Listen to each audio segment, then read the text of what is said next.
Okay, if we could all take, if we could, if we could all take our seats. That doesn't sound very loud. Okay, thank you. All right, ladies and gentlemen, thank you for coming. Welcome to the August 26th regular meeting of the Placerville City Council.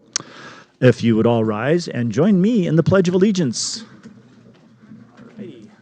I pledge allegiance to the flag of the United States of America and to the republic for which it stands, one nation, under God, indivisible, with liberty and justice for all.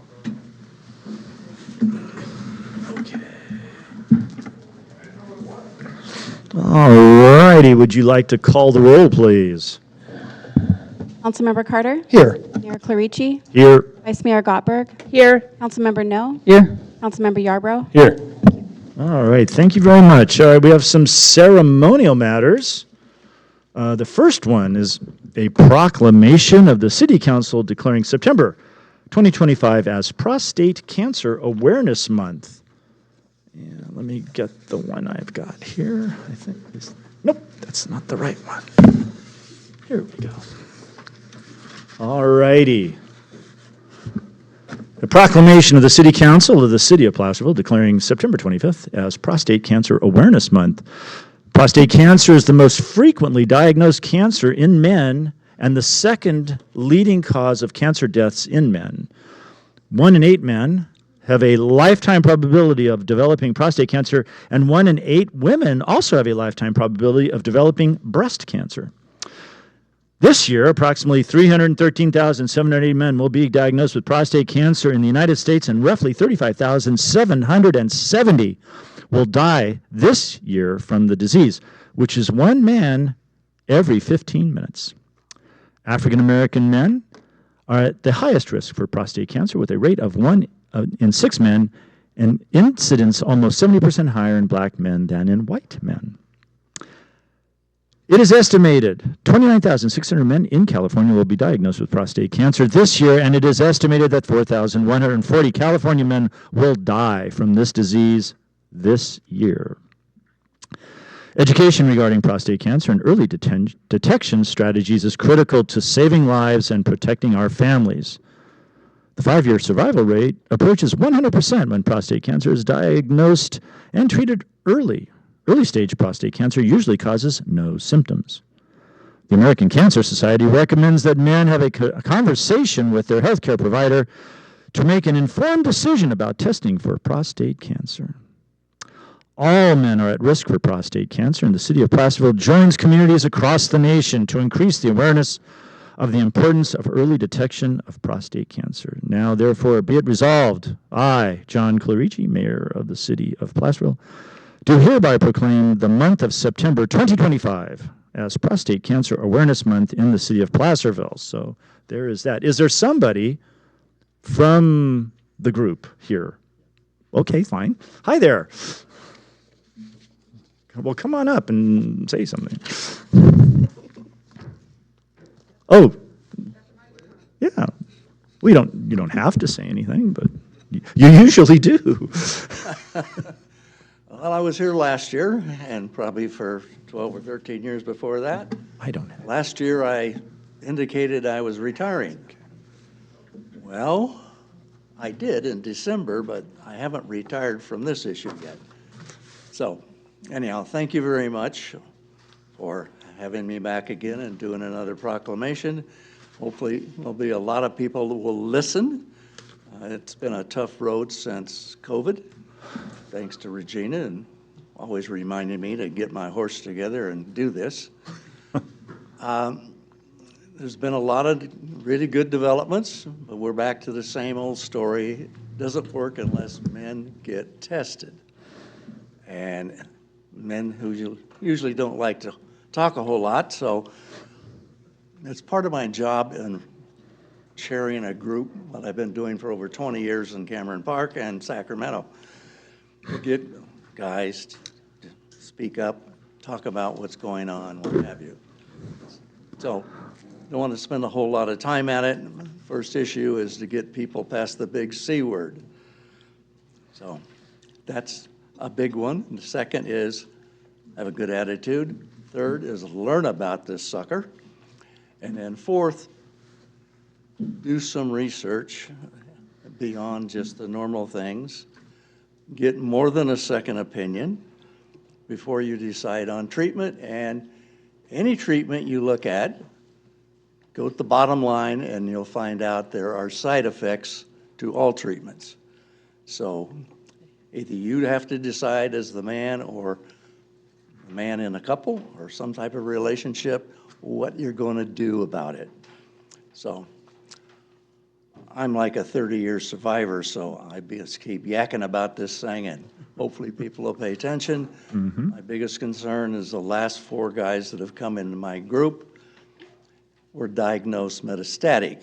That's a little tough to kind of decide you want to do something that's going to prolong your life beyond, say, 5 to 10 years. So anyhow, if you have somebody that's 35, 40, I always suggest earlier than normal. It's a simple blood test, get the PSA. Don't let anybody spook you into doing something stupid. Join a group, do some learning. And thank you very much for the proclamation. Thank you.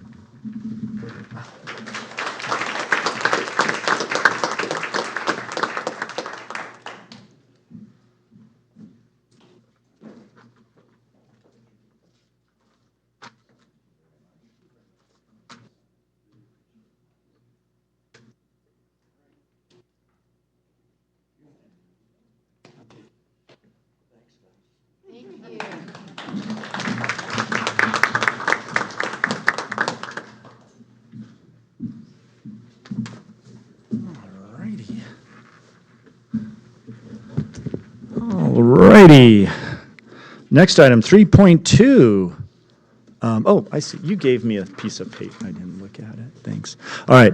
Let's see. You gave me a piece of paper and I didn't look at it. 3.2, recognition of Pioneer Community Energy for sponsorship of energy-efficient pool equipment. Mr. Nishihara.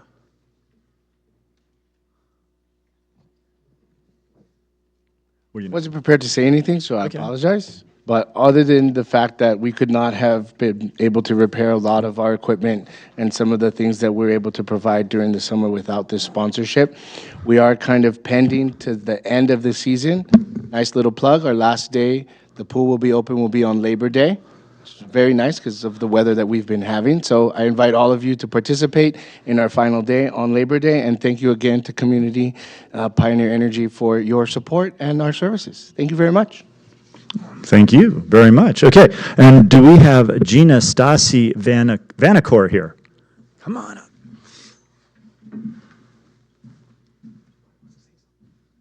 Oh, yeah, that's right. No. I'm getting ahead of myself. Go ahead and talk now. Thank you so much. Really pleased to be here tonight and to have this sponsorship. I also would like to thank Council Members Carter and Yarborough for their leadership on the Pioneer Board and City Manager Morris for his ongoing support throughout the years. That's it.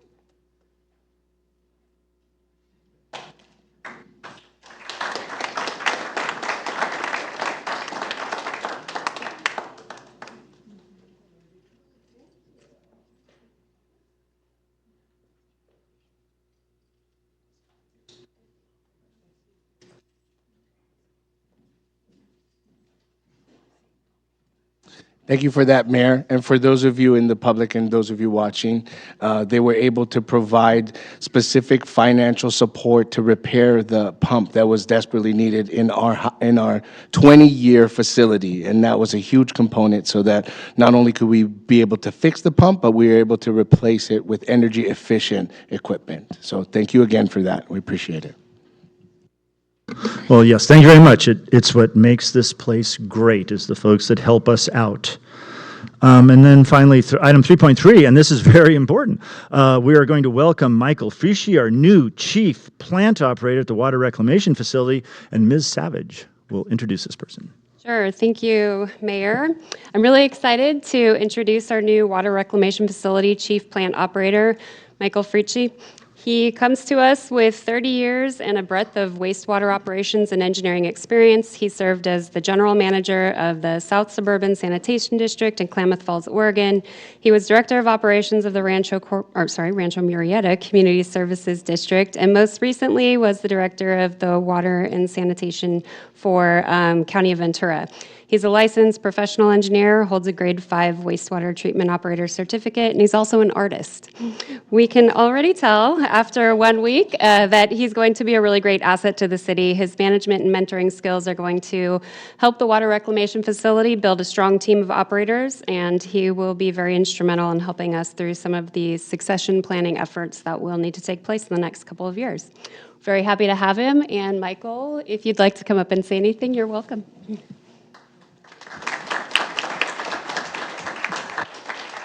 Well, thank you for that nice introduction.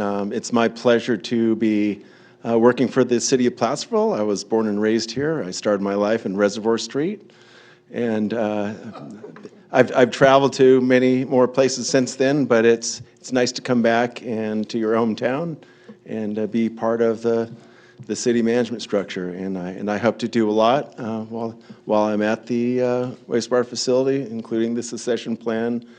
Help out with CIP and just get everything in shape. So I want to thank everybody for this opportunity. Thank you very much.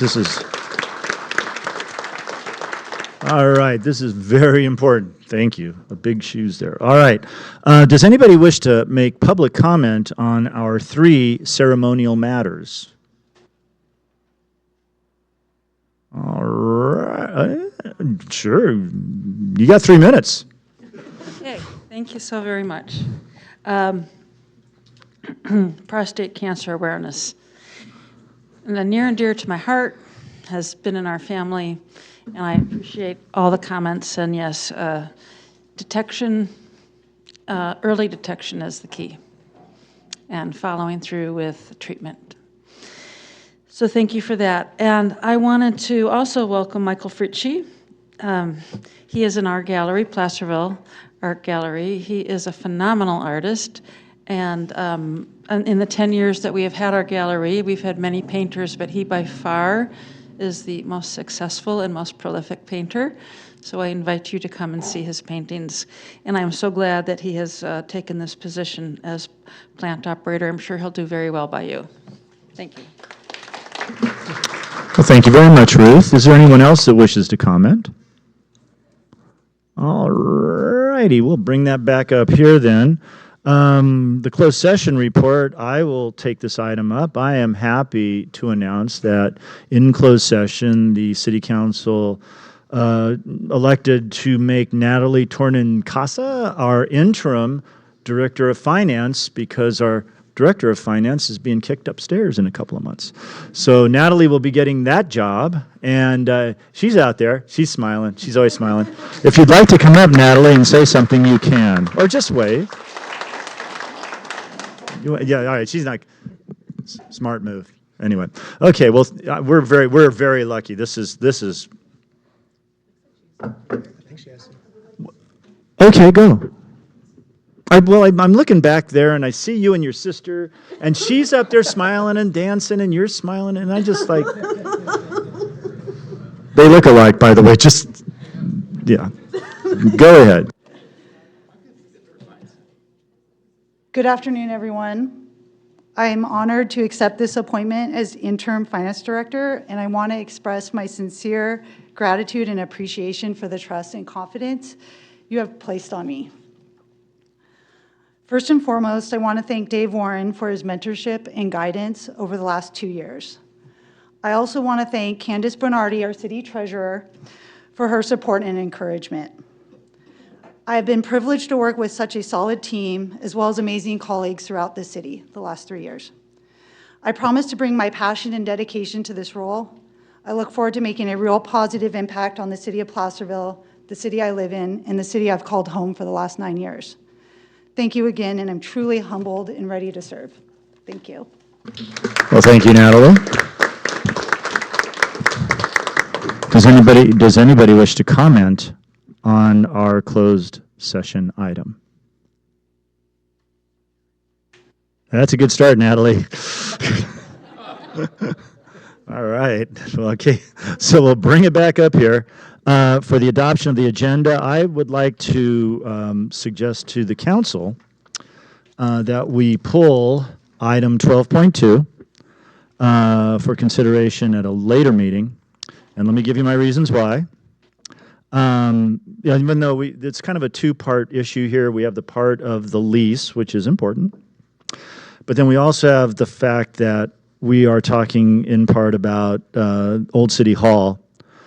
And my personal feeling is I would like to have more information about Old City Hall. Most specifically, we just received an engineer's report that was very interesting, but did not include any cost estimates. And I would like to see some cost estimates before we take this item up entirely. What that means is, if I got agreement up here, we will take up the item at a future meeting, but if you wish to comment, you can comment now at the adoption of the agenda, and that assumes that the folks up here agree with my feelings about this. So anyway, do I have any questions or comments? Wow, that was like... Well, I don't know. I'm kind of torn. On one hand, I understand the point of having all the information. On the other hand, this is just for the lease of 525, and they've been really good partners. We wouldn't have this building if they hadn't put up the $25,000 to begin with. They have brought vibrance to Main Street with an open gallery that they have. I don't know, they've put a lot of good faith effort forward, and I hate to kick the can on things that maybe we don't need to kick the can. If, you want to reevaluate this, it comes up in a couple years and we can reevaluate the terms.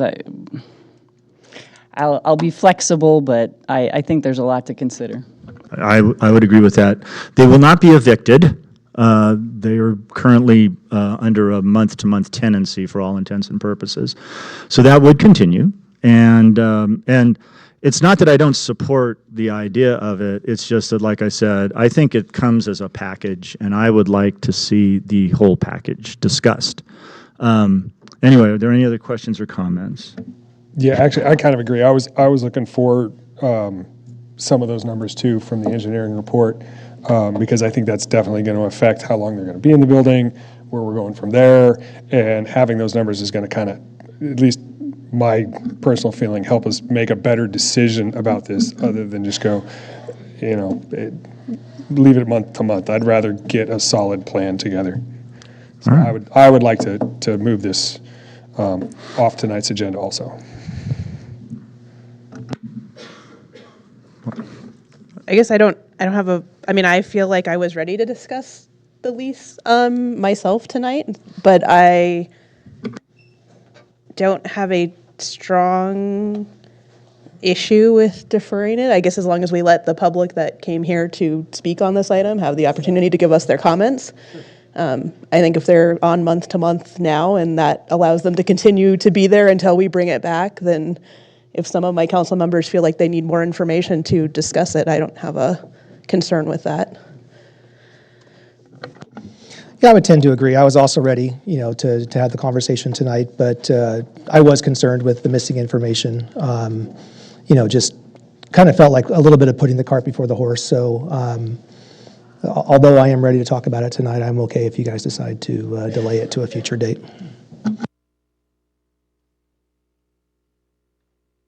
Is someone going to move something? Well, I guess how do we get comment on the agenda? They make a motion. We make a motion, and then we take comment, right? Yeah, because they would have to comment on whatever we make a motion on. Yes. Yeah, you make the motion, but wait to vote until after public comment has been made. That's it. Okay, I'll make the motion to move 12.2 to a later date for further discussion after more information is gained.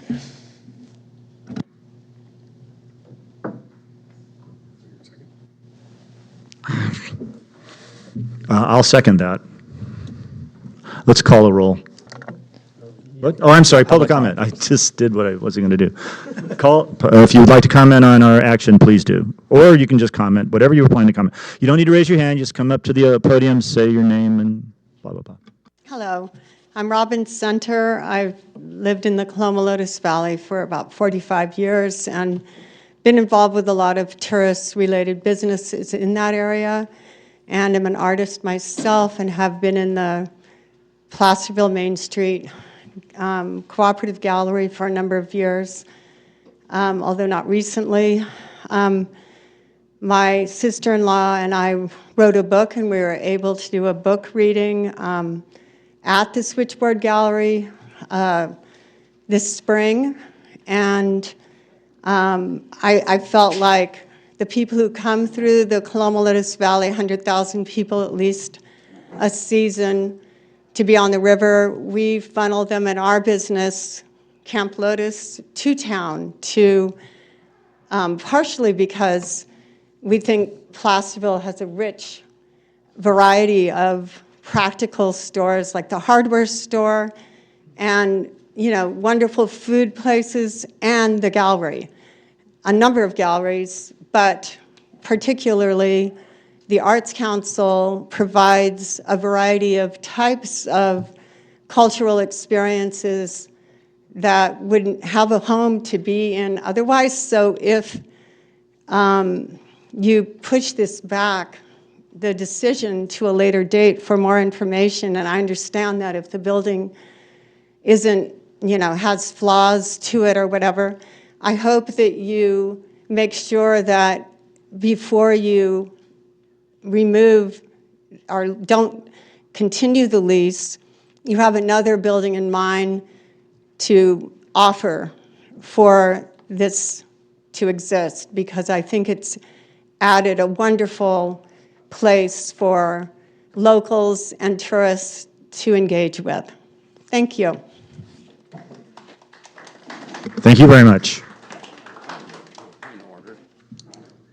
Excuse me, Mr. Mayor, point of order, 50-year resident, City of Placerville, Mark Acuna. You have an open motion on the floor, and we don't know how you're going to vote. You could still vote down your proposal, and all these people are going to give presentations now. Maybe they'll have to stay, or maybe they should leave.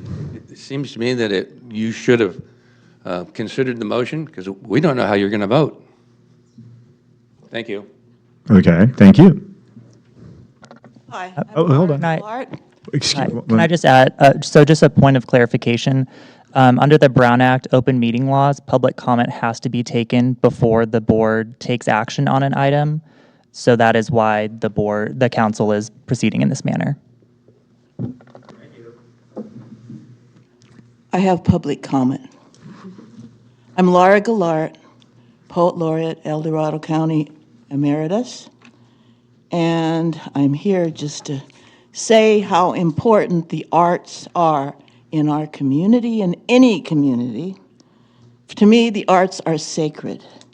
They bring the community together. They are very, very important, and the arts in any community should not be diminished. They should be built up higher. Seriously.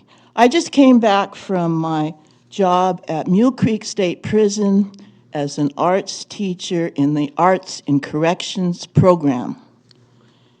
And arts and rehabilitation at the prison is very significant, and I have facts to back up that it works. So with art anywhere, with people, the arts provide hope and joy.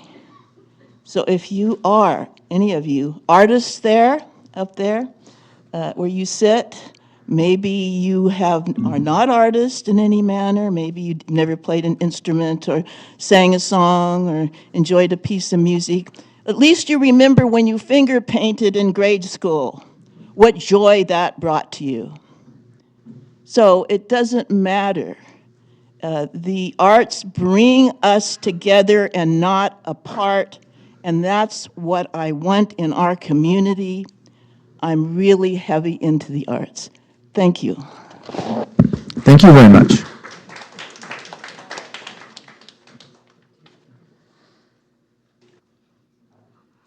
Hi, I'm Linnell Phillips. I'm the president of Placerville Arts Association. We're a group of over 200 artists here in the county. We're one of the largest and also oldest art groups anywhere in the Sierra. Switchboard Gallery hosted a show for us this year. We were very grateful for that, but that's not really what I want to mention to you guys today. Putting a gallery like the Switchboard Gallery, an exhibition gallery, on a month-to-month lease is a true disservice to the community. They need a longer term. We work with galleries that are booking shows right now for 2026 and 2027. How in the world can Terry run her gallery not knowing where she's going to be in 30 days?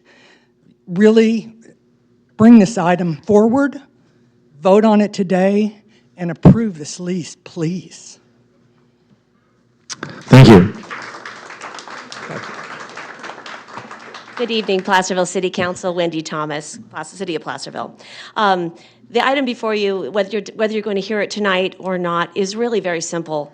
Arts and Culture El Dorado and the City of Placerville have been in a long-standing relationship that is described in the amendment as a mutual covenant.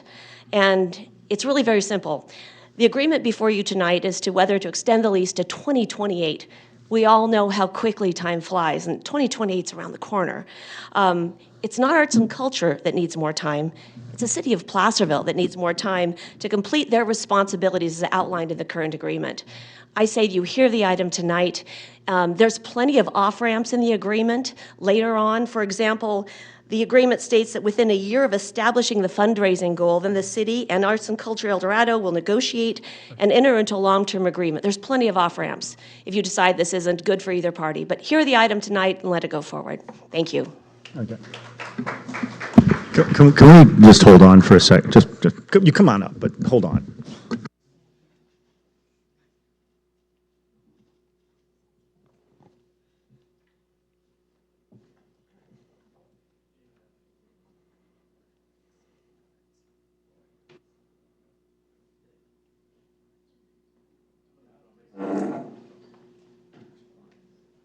I'm going to withdraw my second, and Yeah, sure.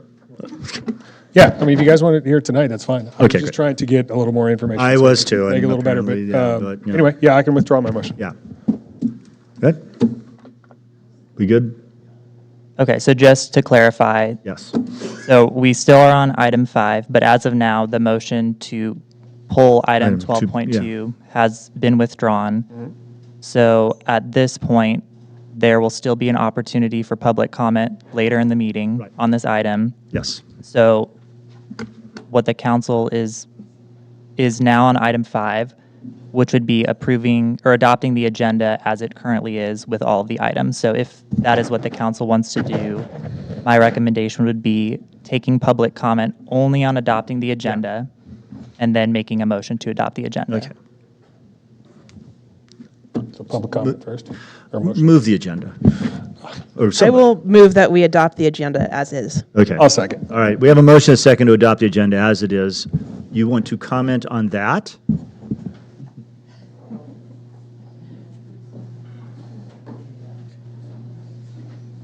Good evening.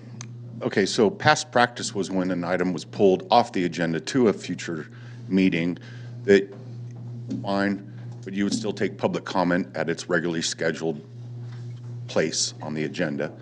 This is completely new in 20 years or whatever. But I'd like a legal ruling of, if you did, say you did pull an item off the agenda to another meeting, then it's technically off the agenda, and then wouldn't its comments fall under number 8, public comment of items not on the agenda? Kind of an inside baseball thing, but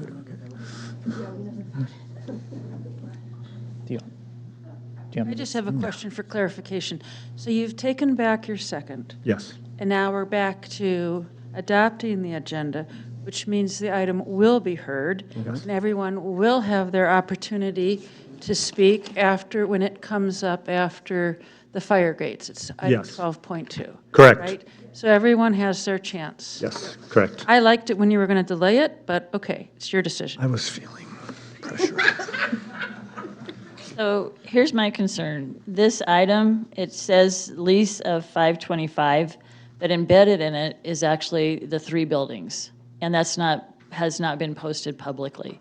So that's my concern was, and if you move forward without fixing all this, the items that you have to approve might get messy if you want to do something different than blend them all together in one resolution, which I am concerned that it wasn't posted, that you're also talking about the Confidence in Jane buildings. And so I would suggest either before you approve the agenda, split those out from the 525 lease, or continue it after, and then split it and bring it back. And also, whenever you have something on the agenda, you have to, even if you move it, you still got to allow for people to comment on it because you posted it. Okay, thank you.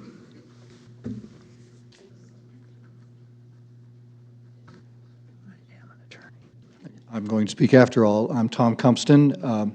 Mark the date and time. I agree with Sue Taylor. You are muddling issues if you either postpone this item because of your concerns about those 2 buildings on the other side of the courthouse, or if you try to wrap them into the discussion about what is the agenda item tonight, which is the lease of 525 Main. I disagree with Sue Taylor when she says that they're all wrapped up together. They are not. This is a discrete issue about a piece of property that has nothing to do with the fate of the other 2 buildings, except for the fact that in the lease that would be extended, there are terms that the parties already agreed to 2 years ago, 2+ years ago, regarding those other buildings. No one is asking you to revisit those. The only thing before you today is extension of the lease as it is written, changing the expiration date. So I encourage you to go forward with that. Thank you. All right. Okay. Seeing no further comments, we'll bring it back here for a vote. All in favor? Or roll call or whatever. I'm sorry. Roll call. I'm really messed up right now. Roll call. Councilmember Carter? Aye. Councilmember No? Aye. Councilmember Yarbrough? Aye. Vice Mayor Gottberg? Aye. Mayor Clarici? Aye. All right. Announcements, presentations to the public, brief comments by the City Council. I'll start over here. Yes, got to attend the ceremony for the fiber optic here not too long ago. It was a great little presentation by the people that put it all together. I commend every one of them on putting this project together. I've already got constituents out there asking about how the fiber optic's going to be run, who's getting what, and all that good stuff. So, but the ceremony itself was very nice. Thank you. I also attended the groundbreaking for the fiber optic network in Placerville, and congratulations to Mr. McCarger for a wonderful event. It was good to see everybody out there in front of the fairgrounds. It was a great event. Thank you. All right. I attended a meeting with the Transportation Commission and Caltrans where we toured sites in the city of Placerville and the county just to review all the exciting things going on. I was a panelist speaker at the Equality California Leadership Academy in Sacramento and had an opportunity to meet our Attorney General of California as well as a number of the gubernatorial candidates for the next election. Oh, thank you. I too went to the groundbreaking for the fiber optic, and it was great, and thank you very much for everybody who put that on. And I also went to the El Dorado County Transportation Commission tour with Caltrans of projects in the county that are transportation projects. And if you want to see what $100 million buys you, drive out Mosquito Road. Right now it's 2 giant pillars of concrete, and there'll be a bridge to Swansboro someday. So, and a cool 100 mil. Anyway, all right, that's it for me. Thank you very much for that. The next, hold on, let's make sure.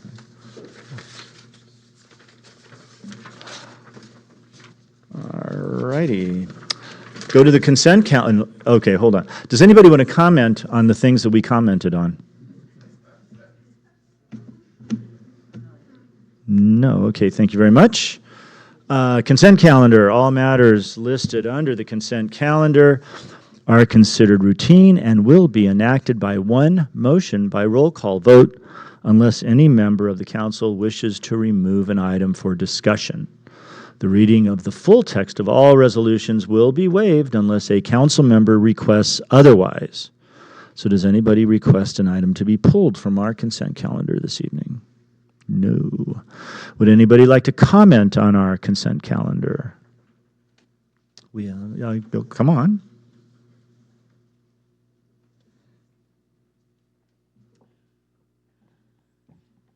I'm really glad to see 7.6 here, of that we will get our own barriers and not have to go down to Folsom and bring them up here and then take them back and all that.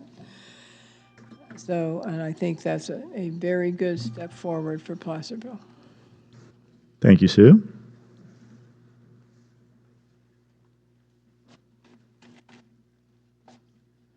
Good evening, Alan Ming with, I have a business on Main Street and also the event coordinator for the Merchants on Main group. Same, I wanted to pass along gratitude for considering this item.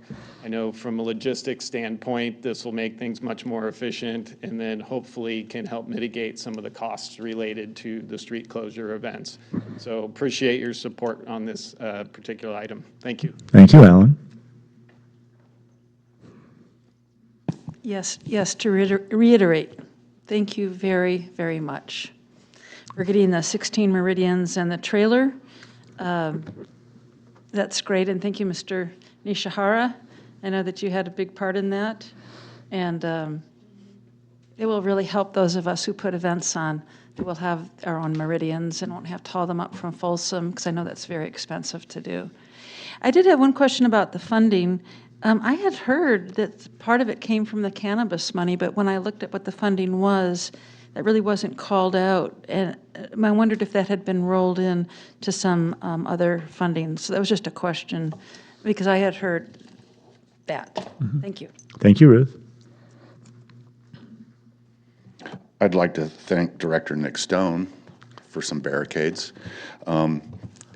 Anyway, this is fantastic. I mean, I think it was 2016, the Nice attack killed 85 people, destroyed 250 other bodies. And ever since then, it's just been, what next? So this is just a day that has finally come. And I'm so happy. The question I have is, how big of a vehicle can this stop? And there was a question about stopping it at full speed or slow speed. So that was just a thought on that item. 7.4, thank you, City Clerk Regina, for the videos of the Druids Monument. Still working on watching them. And the staff report for 7.5, I love it. It says, this staff report cost X dollars. If you approve this item, it might cost X dollars. I would like to add that I'd love to see staff reports going forward saying, if this item is an unfunded state mandate, and just constantly pound that home. Thank you. Thank you, Mike. Anyone else wish to comment on that, on the consent calendar? Okay. Do we have an answer about the funding side of it? Because I was under the, I sort of recalled that there was a portion of that funding came from the Cannabis Committee. That is correct. Cannabis did contribute about 43,000, 42,000, Dave? 42,000, yes. Of the money. Okay, so it was just rolled into the amount of the thing. And I have no scientific evidence, but I was at some events. I was in Los Angeles this weekend going to a wedding, but I was at another event, and they had the Archer barriers down. My son, who is a policeman down in the Bay Area, looked at that and said, oh yeah, those things will stop a tank, and they jack up your car too if you try to drive over it. So he was impressed that with the item, and then I told him we were buying some of those, and then he was impressed with his hometown. I don't have the exact, that's just my anecdotal thing, but I understand they can stop a pretty big vehicle, and I believe we have a law enforcement professional here, so go ahead, Joe. There is data available online. I can tell you that they will stop or disable any vehicle that we would have any concerns about. Right. That's kind of the impression I received. Okay, great. Well, thank you. A bulldozer or something. I mean, that's different, but yeah. Right. Any vehicle that's commonly on the road now. All right. Well, thank you. Okay, we have no more public comments, no more questions. Does anybody wish to move the consent calendar? I will move the consent calendar. I'll second. Okay, can we call the roll, please? Councilmember Carter? Aye. Councilmember No? Aye. Councilmember Yarbrough? Aye. Vice Mayor Gottberg? Aye. Mayor Clarici? Aye, thank you. Okay, public comment on non-agenda items. This portion of the meeting is reserved for persons wishing to address the council on any matter not on the agenda that is within the subject matter jurisdiction of the City Council. State law prohibits the council from acting on items not listed on the agenda except by special action of the City Council under specified circumstances. The mayor reserves the right to limit speakers' time to 3 minutes, which I will. And please, as I like to say, follow the golden rule. Treat each other with respect and dignity. Okay. Do we have any oral comments? Would anybody like to comment on items not on our agenda?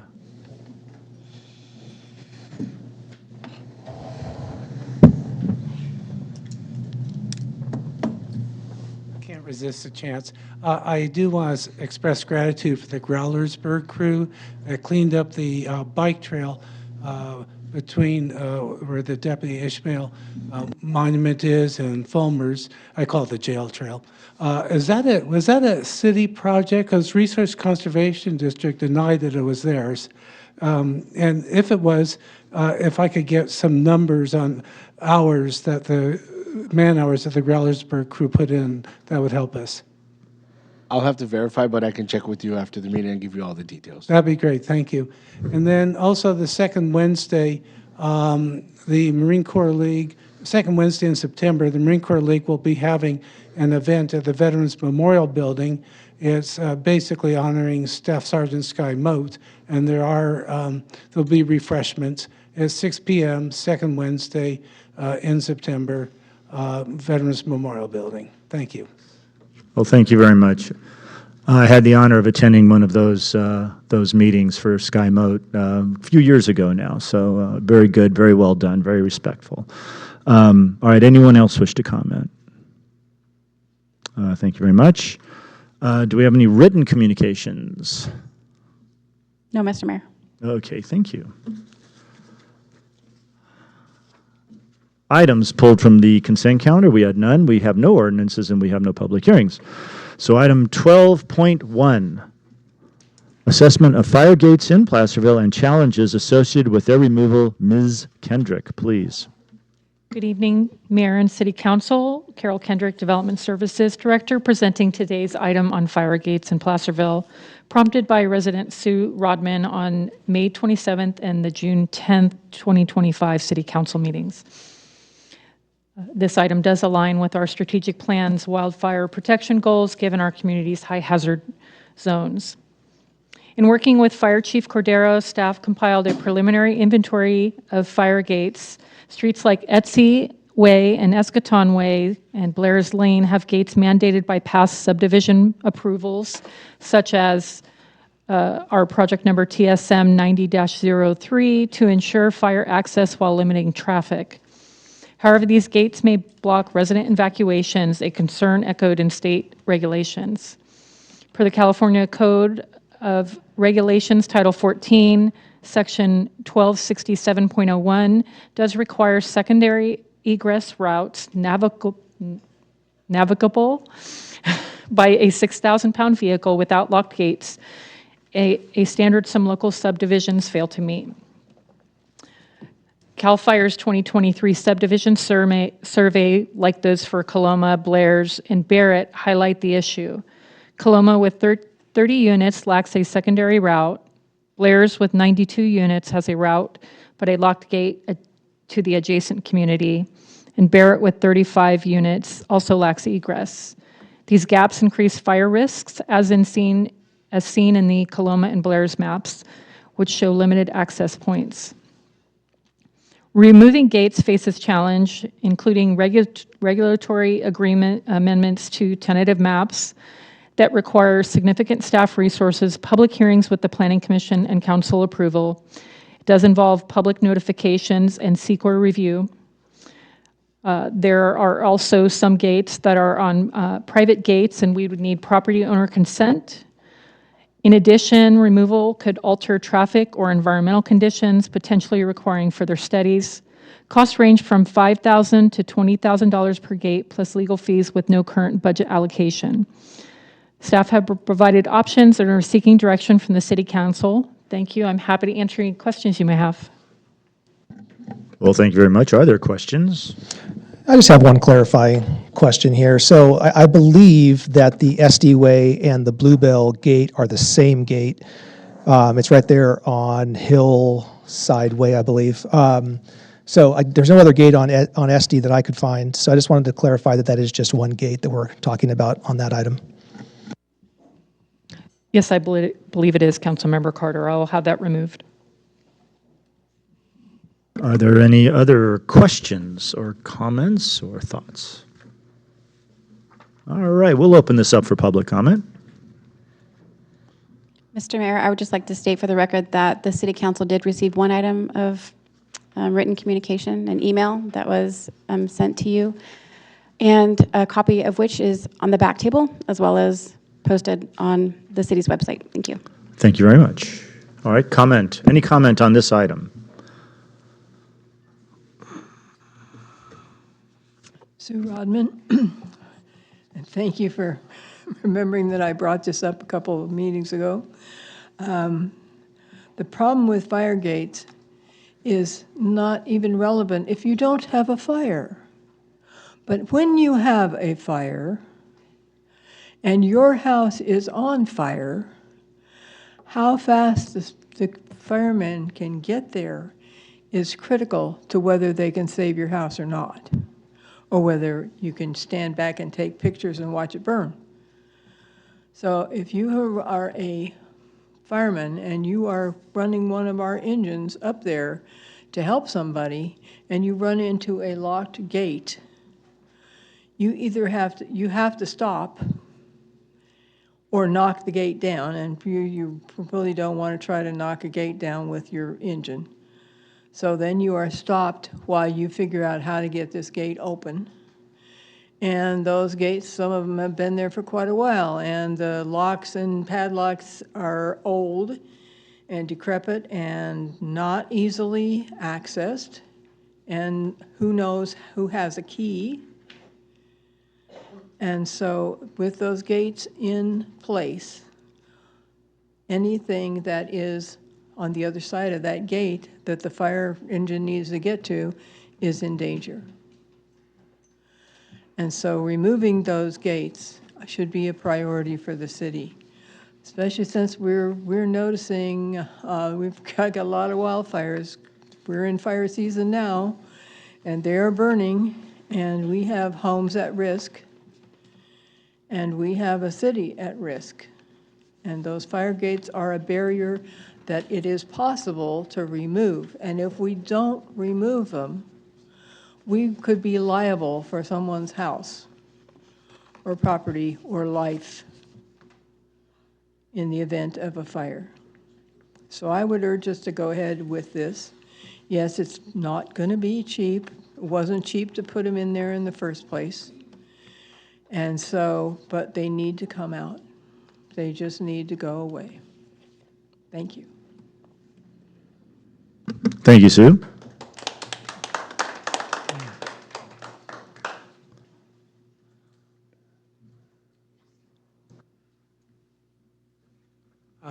I support everything that Sue Rodman said, and I support the city continuing investigating this and doing everything they can to promote fire safety. Thank you.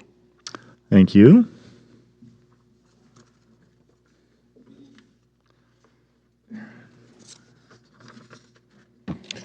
I also think it makes pretty good sense to remove these gates, but some of them were approved as requirements of condition of approval of projects, and that's a legal process. So that can be unwound, and I really like the staff report pointing out that we might have to do a CEQA analysis on one, traffic impacts, because you open up those gates, you're going to have, there's a reason they were a condition of approval. If you think of Pleasant Street, one lane, the Cottonwood development, trying to keep them from plowing down Pleasant Street.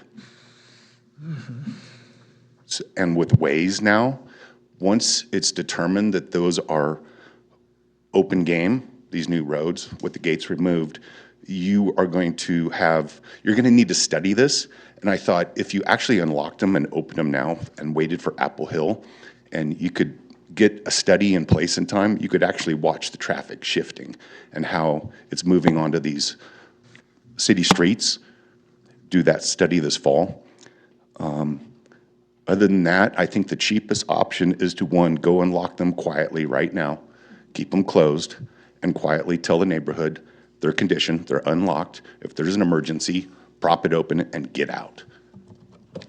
Okay. Thank you, Mike. Anyone else wish to comment on this?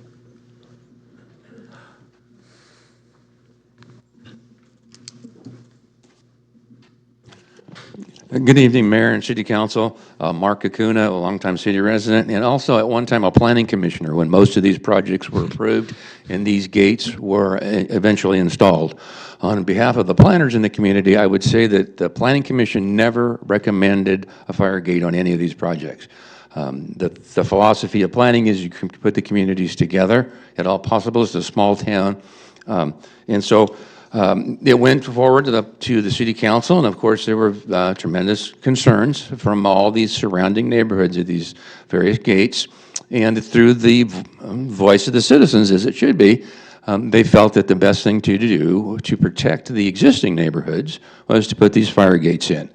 Now, this was all in the 90s, and we certainly did not have any of the fire considerations that we have now. As a member of the Fair Plan Insurance, didn't know what that would have been back then. So okay. But what we do have is we have, as Michael Rubbish suggested, I can't believe he would suggest an unlawful act, but we now have a lot of solid evidence that these neighborhoods have blended together. There isn't a real concern like there was back then. And I will go through the two gates that I think you could consider removing, and one gate that I think you'd be best to be careful with. The first gate would be Bluebell and the hillside leading to SUA. When I was on the council, that neighborhood actually came forward once or twice, asked for that gate to be removed. I don't think it's any sin to say that there was an influential property owner in that neighborhood that insisted upon that gate being put in because the SUA residents would run rampant through Bluebell Court. I don't think you have anything to be worried about. That would hit the Drobish idea of just quietly opening the gate. There's pavement there. It's used as a walking trail now. So there's that one. Pleasant Street at Arizona Way. Absolutely a historic neighborhood, a very narrow, inadequate street already. It was a huge, very emotional issue at the Planning Commission and the City Council back in its day. Concerned that, again, Cottonwood, which was just in its infancy, would flood all kinds of traffic through Pleasant Street. And that's not acceptable. It wouldn't be acceptable today. However, it was proposed, but unfortunately turned down then, the suggestion of a one-way only exit from Pleasant Street onto Arizona Way so that the Cottonwood project could have zero impact on the existing historic neighborhood. The other thing to remember, too, is Arizona Way. My time on the council, thanks to Chief and Public Works, there was a huge parking problem on Arizona. Arizona was filled with overflow cars from the Cottonwood apartment project. You'll now see that that's all nicely no parking. You might want to make a little bit of parking because we now have a beautiful Duffy Park. So just a suggestion there. I think that one is very doable. The other one, and I recall this one also, James Drive and Carl Drive. Mark, can you kind of wrap it up, please? That gate should come out. However, you will be changing the circulation in an existing subdivision. That gate is that current entrance to Highway 49 is not striped. There's nothing there that Caltrans has actually changed that intersection to Highway 193 since that project went in. So you might ask the neighbors, however. They may love the idea. So I would ask you, I think the other gates, you could leave. They Okay. they do serve a useful purpose, and they are very low impact and well maintained. Thank you. Thank you.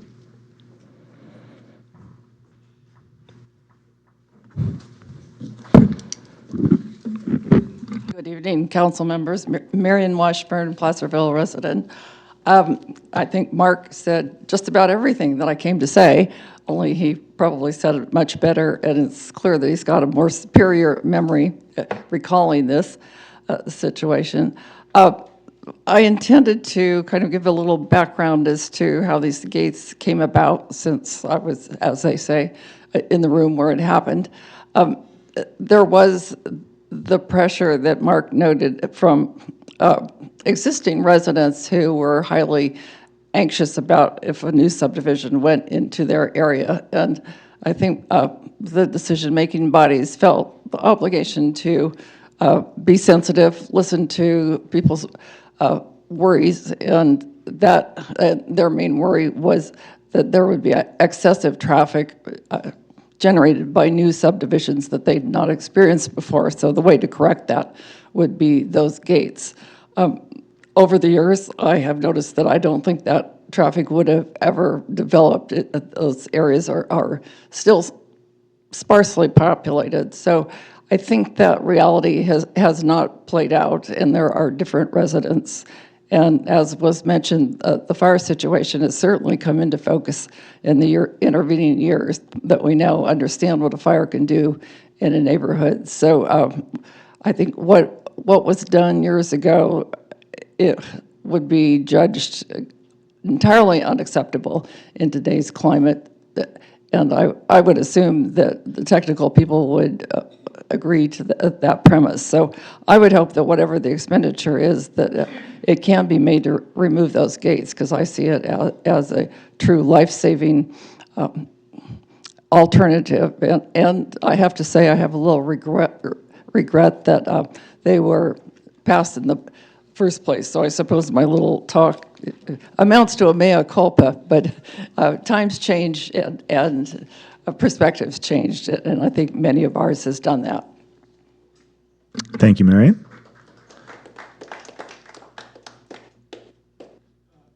Kirk Smith, speaking in my personal capacity, I know this is not the burning issue that most of you people are here for, but I rise to commend you, Sue Rodman, for having brought it to your attention. I think it illustrates that while you never know what's going to pop up on this side of the room, it shows the importance of participatory democracy and representative government. And also to commend the city's planning director, who did an exceptionally fine job, as always, in outlining the issues.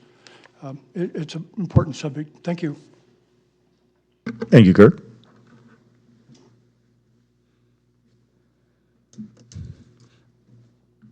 Good evening. I'm Norma Quigley. I emailed you. I hope that's the email you were been talking about.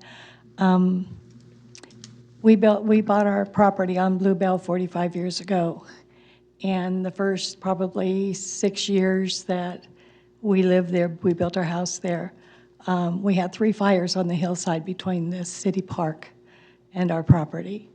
No damage to our home other than little holes in the roof, but there was a precedent set when Monica, the gates were removed on SD Way in Monica. And at that time is when the neighbors all started questioning, why didn't Bluebell get removed? The hillside, whatever it is. And that's when people, because my husband worked for the city for Public Works Department for 41 years, they always came to us, what's going on with the city? And I helped call one of the meetings that Mark was talking about. We've gotten nowhere with it. My suggestion is, why don't we make it an egress, one way out? Nobody, make just one way, and I know the signs cost a lot of money, and the process is going to cost money, but you have to weigh the lives of people to what it's going to cost for the signs and the process. We just ask, and as I said in my email, we don't know any of our new neighbors anymore.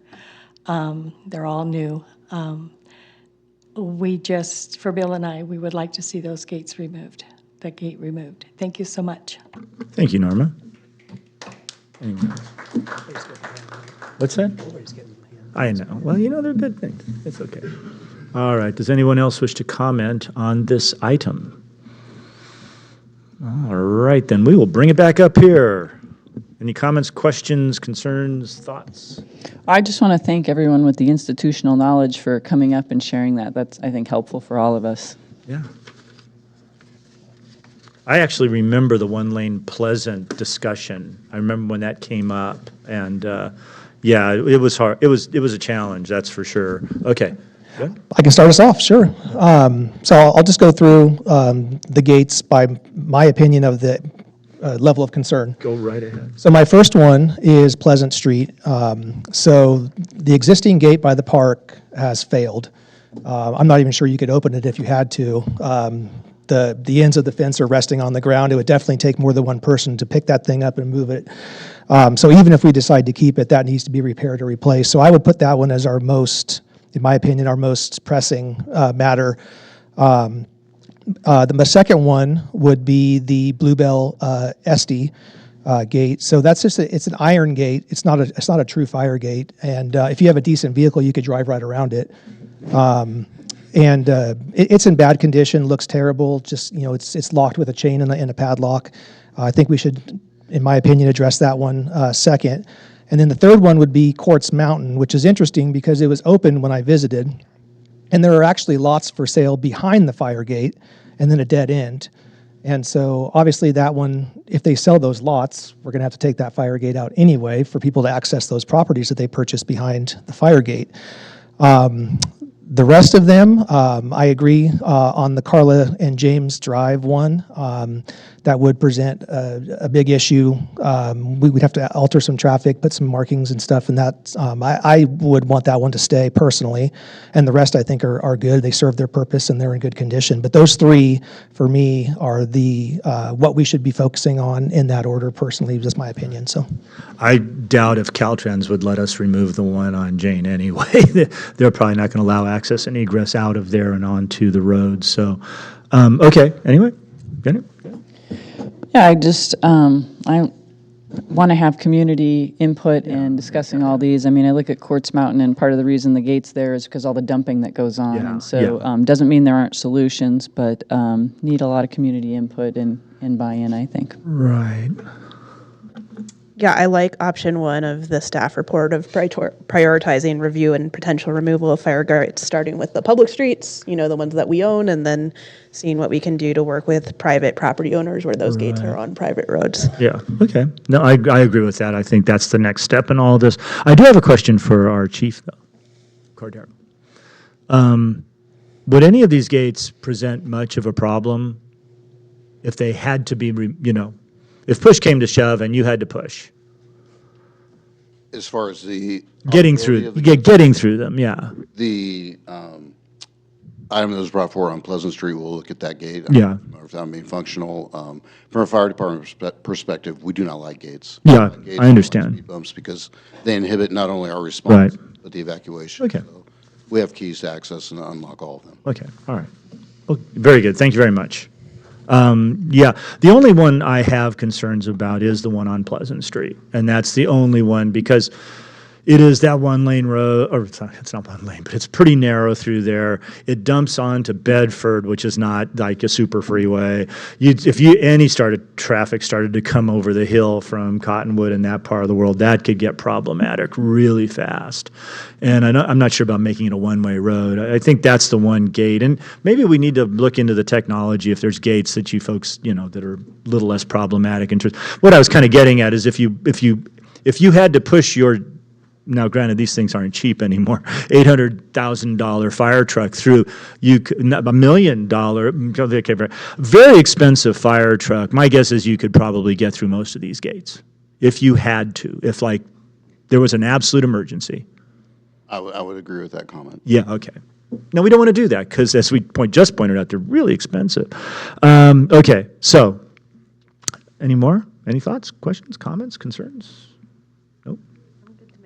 Let's make a motion then. I will move that we proceed with option one in the staff report. Thank you very much. Do I have a second? I'll second the motion. Oh, I'm sorry. Call the roll, please. We have a motion and a second. Please call the roll. Councilmember Carter? Aye. Councilmember No? Aye. Councilmember Yarbrough? Aye. Vice Mayor Gottberg? Aye. Mayor Clarucci? Aye. Thank you very much. And there's a lot of really good information in here, too. You should all read it. It was a heck of a staff report with lots of good stuff in it. Okay. I want to apologize for what I tried to do earlier, just to let you know. Just want to apologize. Anyway, for this item, 12.2, consider an amendment to an agreement with Arts and Culture El Dorado for use of 525 Main Street for offices and gallery space, extending the term of the agreement. Mr. Morris. Thank you, Mayor and Council. Just brief history, as you know, Arts and Culture El Dorado originally had a lease with the City of Placerville for use of the historic City Hall buildings, 487 and 489 Main Street. That started in 2018. However, later in around 2023, it was discovered that those buildings were not safe for them to be in there. They were red tagged by our building official. And we worked with Arts and Culture El Dorado to enter into an agreement for them to lease that building to use for offices and gallery space. In addition to that, adding in terms of history, as you recall, we were working on trying to obtain two buildings, the old post office building and the DA building. That did not work out for us from the county, and we ended up just getting the one building, the DA Annex, we'll call it, which is 525 Main Street. So since that time, when we obtained that building, Arts and Culture El Dorado contributed $25,000, which was the cost to purchase that building. The city purchased the building and took access to it. We then entered into an agreement with a contractor to make some necessary improvements to the building so that it could be used for a gallery and an office space.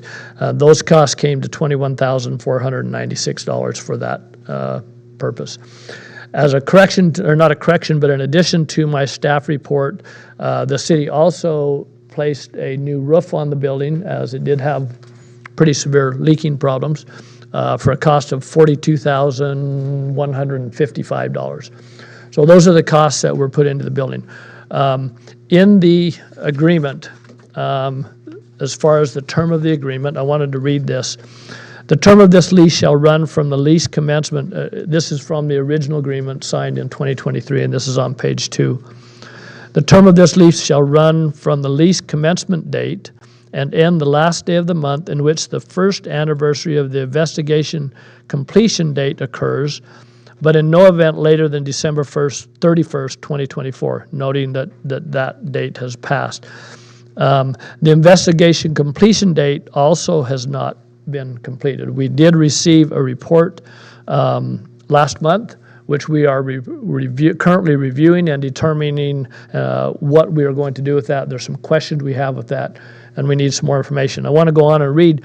The investigation completion date shall be the date the tenant is informed in writing of the architectural report detailing as nearly as possible the cost proposal to stabilize, retrofit, and renovate the cultural properties at 487 and 489 Main Street. That information is not yet available to the city. Consistent with the space plans prepared by Arts Nexus, June 1st, 2018, attached as Exhibit A. So I want to note that that's some of the information that is still incomplete that we have not been able to provide to Arts and Culture El Dorado. So what is before you tonight is a request to extend the lease so that we can obtain that information and then work with Arts and Culture El Dorado on raising the funding to actually do the work to stabilize the building. As you can see in the proposed amendment to the agreement, I'm going to turn back to that.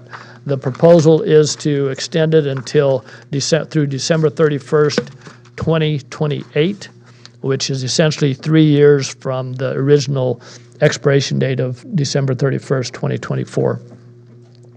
It is our recommendation that we move forward with that, continue to work with them in order to allow them to have that space to offer arts and cultural activities that they have in the past until that time, and to work with them in continuing the process of trying to restore 487 and 489 Main Street. So with that, I will answer any questions you may have, and we'll go from there.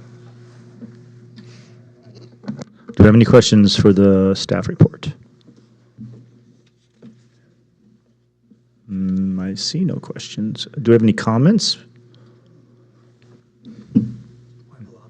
Okay. All right. We'll reopen public comment for this item. If you wish to come up, remember it's 3 minutes. Mr. Mayor, again, for the Yes. for the record. Oh, that's right. We got. City Council received several emails on this item. Right. Copies are on the back table and posted to the website. Thanks. Thank you. Good evening. I appreciate the opportunity to speak with you guys, and my name's Kelly Ahola, and I've lived in the Coloma Lotus Valley for the last 25 years, and I worked in tourism the whole time, and I just wanted to respectfully ask you guys to extend the lease to the Switchboard Gallery. I think it adds a lot to the town, brings a lot of tourism, brings a lot of dollars to restaurants and hotels, and I think it's a great boon to the community. Thanks. Thank you.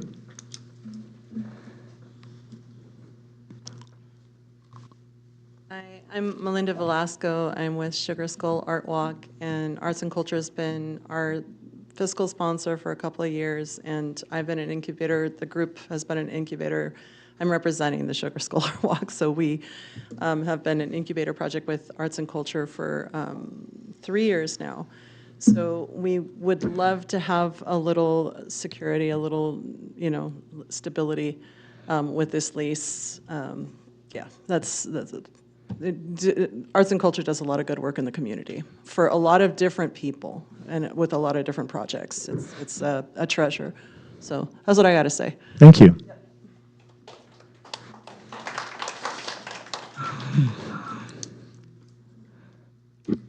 Good evening. My name is Sigrid Benson, and I would like to thank Council for the opportunity to share my support for this resolution and the extension of the Arts and Culture El Dorado lease on the building, currently housing their administrative offices in the Switchboard Gallery.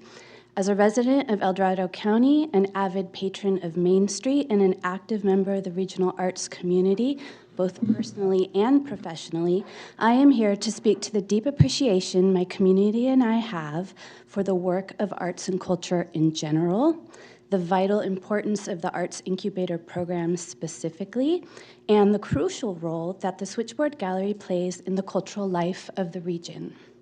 As a local artist, I am grateful for the opportunities I have had to share my artwork in the welcoming space that Switchboard provides. As an arts administrator, I have had the welcome opportunity to partner with the Arts and Culture staff to create numerous art exhibits in both the Confidence and Switchboard galleries through the work of the Shingle Springs Band of Miwok Indians exhibits and collections department, which I have the honor to run as director. Let's see.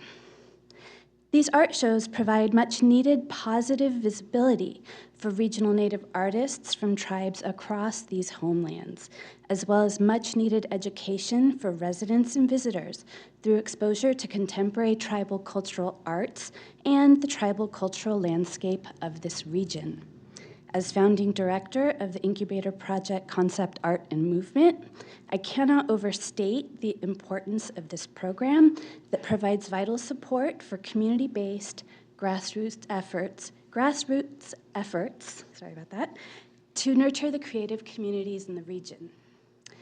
Both the Incubator program and the Gallery program have played a pivotal role launching prestigious traveling exhibits supported by both the Shingle Springs Band of Miwok Indians and the California Arts Council, elevating the reputation of the city of Placerville, the county of El Dorado, in the California arts community.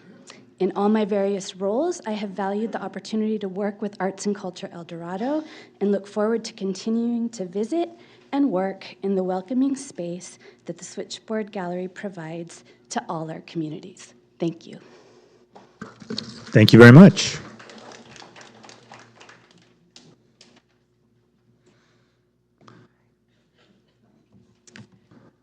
Hi, my name is Margie Lopez Reed, and I'm a 41-year resident, 44-year resident of Placerville. So I earned every bit of that too, so I don't want to lose it. I participate in the arts a lot in every way that I can, so I'm an artist myself. I teach art. I participate with Melinda and Sugar Skull Walk, or whatever there's something good. I don't lead anything or do anything, but I would definitely like to support it and be part of it. And the way I view art and the use of the Art Council as well is more than just what you're doing right now. It's what you're doing is creating a future. So I work a lot with kids, and what I see is, I get mobs of kids. When we have an art event happening, there'll be mobs, and I'll just be exhausted at the end of the day. But each one of those kids takes home a bit of knowledge that they have the power to share something on paper that makes sense to other people. Or maybe it doesn't make sense, but that's the future, because they're going to go forth and do other things with the creativity that they have learned about. And they're going to start making the world a little bit better for all of us. So don't think about just now, we have this little deal and there's this event. Those are all great, but you're creating the future. With art, you're creating the future. So I appreciate you supporting it, and the work that Terry Lamanchek does and the Arts Council.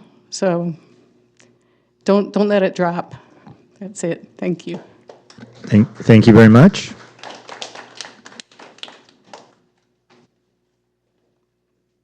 I have to show my poster. I'm a teacher, so I really, I really want to thank you for hearing us today. My name is Michelle Kite, and I've been an art educator for 33 years, teaching at both El Dorado High School and Oak Ridge High School. I can't emphasize enough what the Art Council has done to support the arts in this community, but my experience with the high school students has been phenomenal. We've done art shows. They've invited us for different events we've been able to participate in. I've had students that have volunteered. We've helped with different items, different events and art shows. It's just been great. They also provide scholarships for our students, and I just can't say it enough how important the Arts Council is to this community. So thank you so much. Kids do love art, and it is a big part of our future. By the way, Mr. Cordera, please tell Tyler Mrs. Kite said hello. Thank you very much.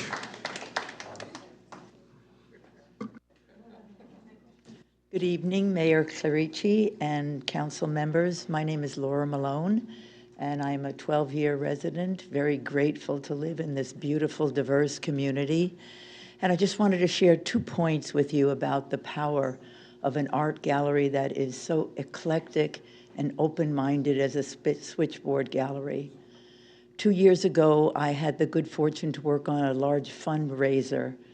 It was called the Land Back Project, giving 736 acres of land along the Casunes River back to the native Miwoks.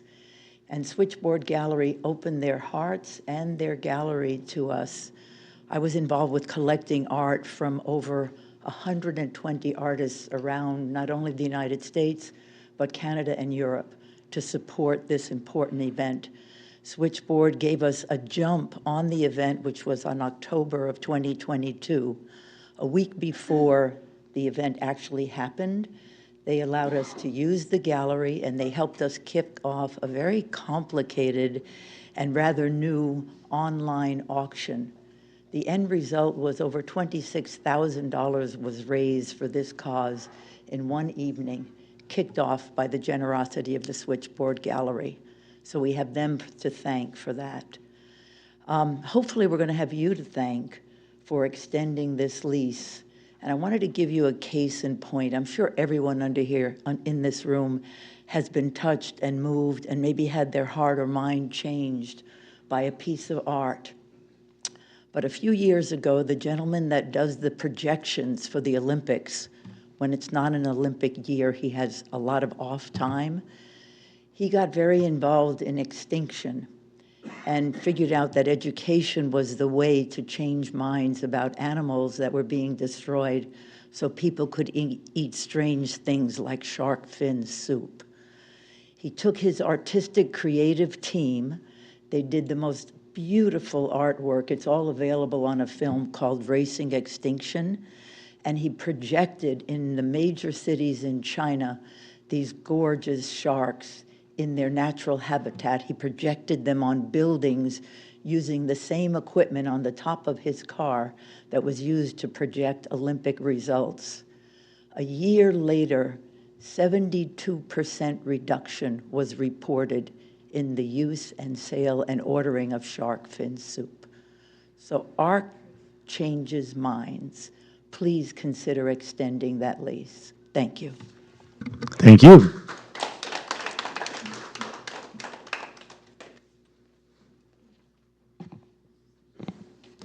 Good evening, Mayor Clarici, council members. I'm Dan Bolster. I've been here since 1957. My dad before that, and my grandpa before that when he founded the family ranch where I grew up. And back when I grew up in El Dorado County, it was still a pretty small place, but I went to Camino School, El Dorado High School, and there was no such thing as Arts and Culture El Dorado.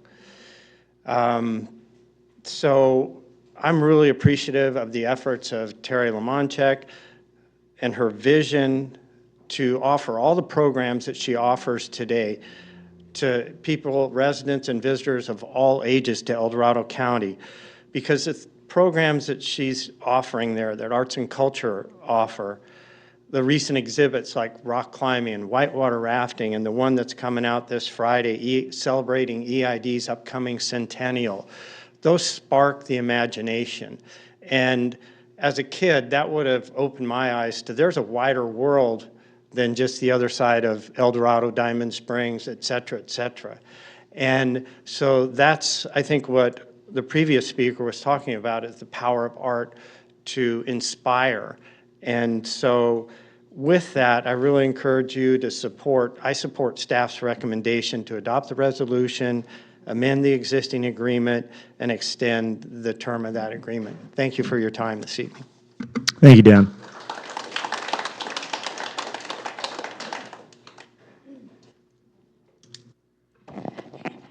Good evening. I'm Irene Lipshin, and I have lived up here since the 1970s. I taught 30 years in different schools at different levels, and one of the things in one of my master's classes was a course called Art for Social Change. And the arts are a way for people to express themselves. When I taught, part of my teaching was when I did oral interpretation, which we had up here, and also poetry out loud. Those are ways for our students to express themselves and to take it even out of the city and the county. So we really need to provide a space for art like we have the Switchboard Gallery and we had in other places before, because we're finding more and more that our students, our young people, need to have something to hold on to right now. Besides television, besides all the politics that go on, they need ways to express themselves. So I hope that you will consider keeping the Switchboard open and even have other venues for our young people. Thank you. Thank you very much.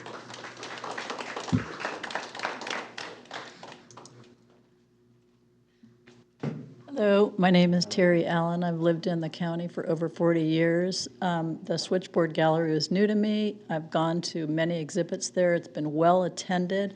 I've been incredibly moved and enjoyed that space and the people in it and what they have to offer us, and I encourage you to extend the lease. It would make me very happy, and I think it's a great thing for the town. Thank you.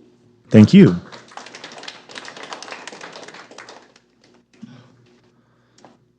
Good evening. My name is Gemma Benton. I'm in Shingle Springs. I am both a incubator at Arts and Culture El Dorado, as well as an employee there on the weekends. And the thing that I just want to share, in addition to everything everyone has shared here to reiterate the way that it builds relationship, the way that it builds community.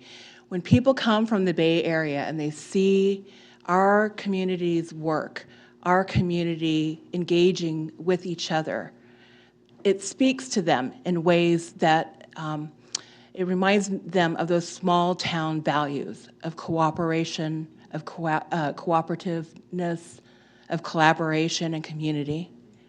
It encourages them to go back and do the same. And I hear from some of these people as they come and visit these exhibits weekend, and then they come back in another 6 weeks and they see the next exhibit, how it touches them. And I see in our communities how even the art that we create, that we see each other differently in those ways. When we see the youth creating art, we're encouraged. And when even those parents see their students or their children creating art, it encourages them to do better. It encourages us all to do better, to understand each other, to find ways to create creative solutions together. So not only are we doing the things, of making art, sharing art, and those ideas, but we're building community, we're building relationship. So thank you. Thank you.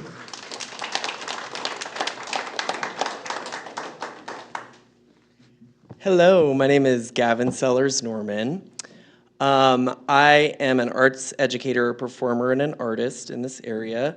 And I've had the pleasure of seeing this process all the way from the beginning when Arts and Culture and the city gave me a chance to put on my festival at 487 when it was still condemned, kind of. So in this case, I want to reach back because it's been 8 years since then. And in that time, the amount of change that I've seen in the arts community from this small building has been extremely impactful. The amount of change that I was able to affect as a young person, I was 22 at the time, they gave me a chance to impact change, and what happened is 21 shows from across the country were able to come to Placerville and performed groundbreaking work for an audience that had never seen anything like it.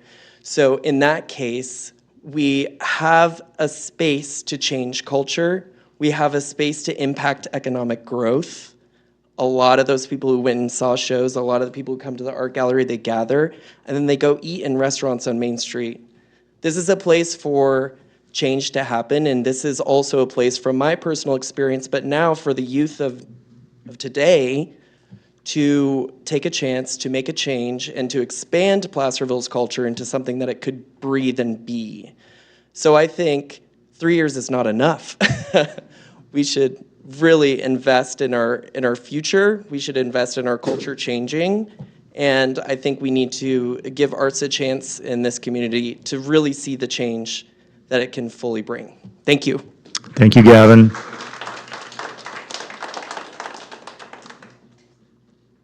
Hi, Philip Morganelli.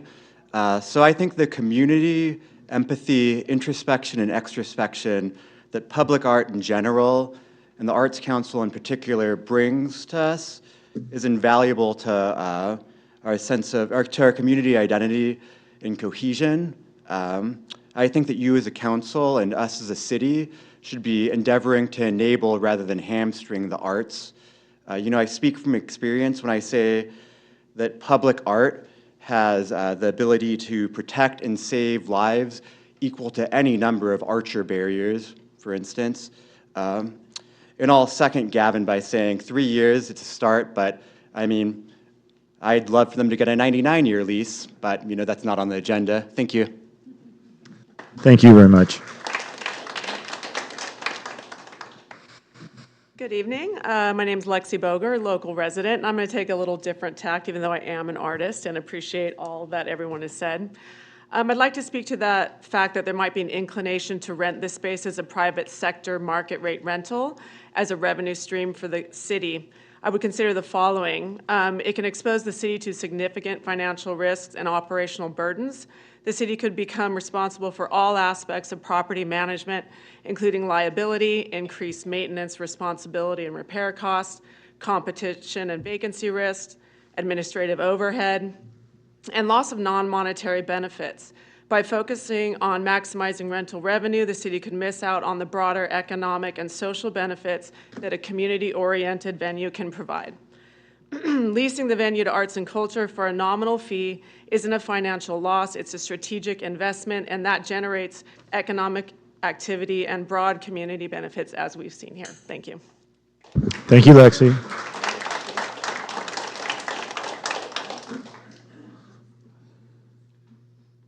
Hello again, Tom Cumpston. I would like you to imagine that you're a tenant and you rent some premises from the landlord, and then one day the landlord comes to you and says, you know what, I've discovered the building is not safe, you have to leave. And you know, there's another building that would be great for you, but I don't own it and I don't have the money to buy it. And you as a tenant say, you know what, landlord, I'm going to give you the money to buy it so that you can lease it to me. I mean, who would do that? Well, who did that? Arts and Culture El Dorado. The city owns this building because of Arts and Culture El Dorado. And they formed a partnership at that time. And that partnership is the lease that's before you for extension today. And what were the parties' obligations under that lease? Well, the city manager has talked about some of them, but not all of them, actually. First, paragraph 2.3 of the lease, the city is to pay for a study on how to stabilize the Confidence and Immigrant Jane buildings. And then the city is to pay for the construction of that stabilization work. Okay? And then after that, the city is to pay for a second study. That's the retrofit investigation. This is paragraph 2.4 of the lease. And that's to provide a reliable cost estimate of what it needs to be done now that the building is safe to convert it into the use contemplated by the Arts and Culture El Dorado's master plan. And once that study is done, it's going to establish a fundraising target. We're going to have a reasonably good estimate of the cost of not just stabilizing the building, but converting it and revitalizing it. And at that point, then Arts and Culture El Dorado is committed to raise the funds to do that work. So the city is making commitments up front, and then Arts and Culture's commitments are on the back end, but it's a partnership. And so where do we stand today? Well, you've heard that from your city manager. And I guess I should say, when the parties formed this partnership, they said, well, we'll do it, we'll complete those tasks in an unknown amount of time, but certainly no more than a couple of years. Well, looking back on that now, that was totally unrealistic. And so really what's before you today is to say, well, we need more time, we, the city, need more time to complete our responsibilities so that we can then trigger your responsibilities, partner, to complete your end of the bargain. So to me, it is a no-brainer to extend this lease, because what you're doing is buying yourself time to do what you promised to do. You're not granting any favors to anybody. You're living up to the obligations that you made in 2023. I think, particularly given what you heard from the other speakers about what an asset this tenant is to the community, this should be an easy decision for you. Thank you. Thank you, Tom.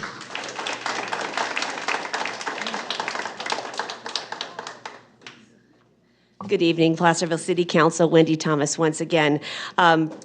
Mr. Cumpston took my talking points and stated them in a far more eloquent way than I ever could. But I would like to reiterate some of the points. This item before you is not about what to do with Historic City Hall. That will be decided in a continued conversation with the council, the city, and the community as we walk through this process that Mr. Cumpston so eloquently outlined. This item, as we have stated, is about extending the lease to 525 through December 31st, 2028, and that's it. As the community has already stated, 525 Main Street is already a vibrant space because of the work of Arts and Culture El Dorado. So that was already, it's been a good investment for the city. It is important to understand that after the county declared 525 Main surplus and sold it to the city for $25,000 with Arts and Cultural El Dorado providing the funding, March 1st, 2023, Placerville entered into an agreement with Arts and Cultural El Dorado to renovate and repurpose the cultural properties known as Historic City Hall. And that this agreement stemmed from an RFP that was previously awarded to Arts and Culture El Dorado for that purpose, and I think that's important. As Mr. Compton stated, the city agreed to do the stabilization investigation, stabilization costs, and the retrofit investigation, which are currently underway of doing.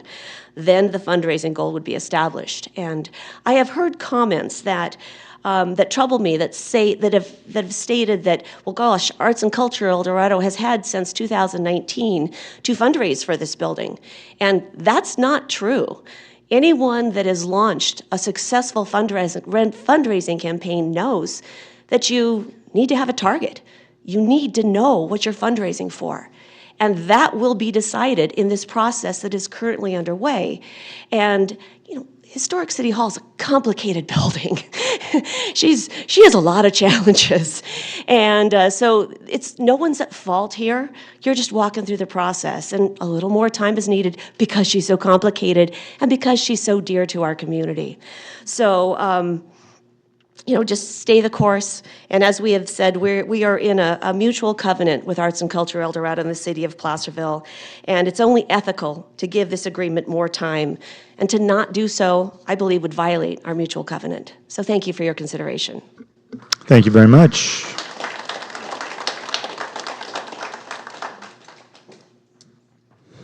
Amen. We need to be fair with Arts and Cultural El Dorado, and so far, we have been a little bit less than fair, I think. The city of Placerville needs to stand up and do its part. And by giving them the original lease on the old city hall, and it turns out to be an uninhabitable, unsafe building to even be in, hello, that was really unconscionable for the city to do that. But we tried to do the best we could, and so we said, okay, if this building can't be inhabited, let's find one that could be, and so we're now in 525.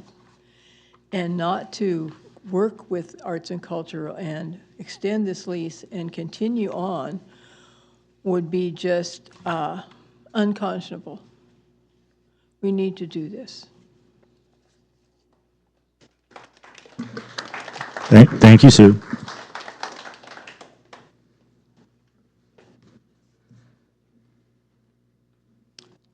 Good evening, Kathy Lishman, a city resident for 45 years.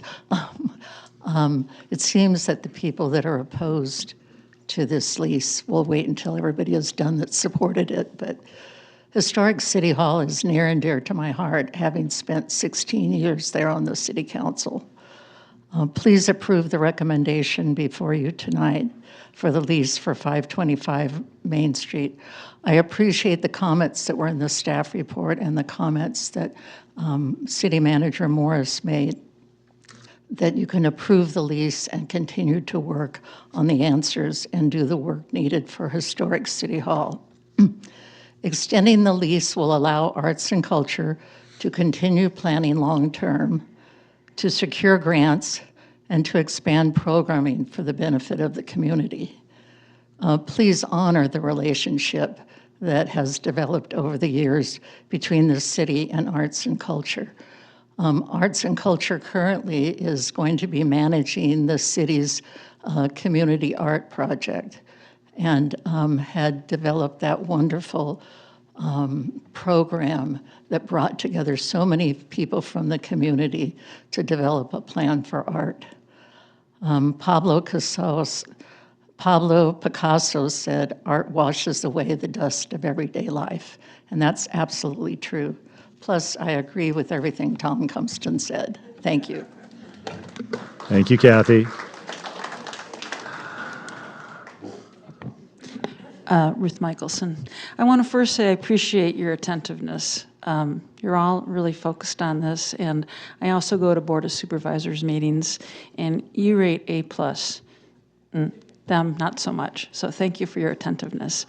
I wanted to also mention just a process thing.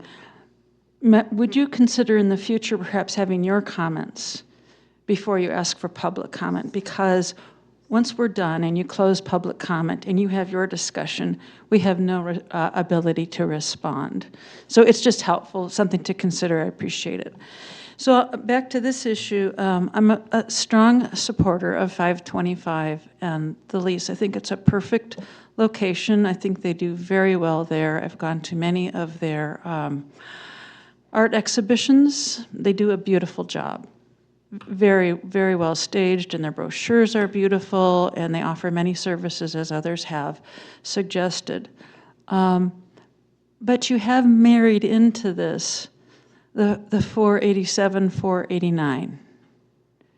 It is part of the staff report. It is part of what is being presented tonight, and that's why I said I thought it should be postponed, but it hasn't been. And I am going to, although I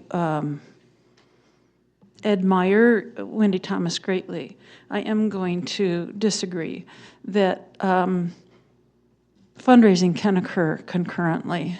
You might not have the final goal, but you know it's going to be in the millions, and you can start. And I'd like, really, Arts and Culture El Dorado, I mean, I just have a problem with 487, 489. It's really been since 2018. You're extending this out to 2028. That's going to be 10 years.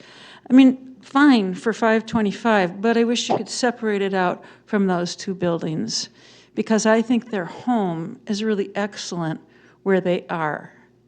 And you all put so much tenant improvements into it, and it's a beautiful location. I'll just be honest, I was never a supporter of what their plan was with the apartments upstairs, the conference room, thinking that was going to be such an income producer. I just think other nonprofits such as the Gold Rush Fire Brigade should be given a chance. And I just think that there hasn't been a whole lot of performance on fundraising, and you're going to have it go out another 3 years. And yes, I understand you have things that you have to do to to do your part of it, but that's really what I have to say, I guess. Thank you. Thank you, Ruth.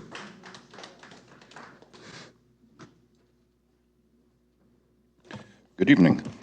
Most of my angle is going to be financial, so that everyone understands.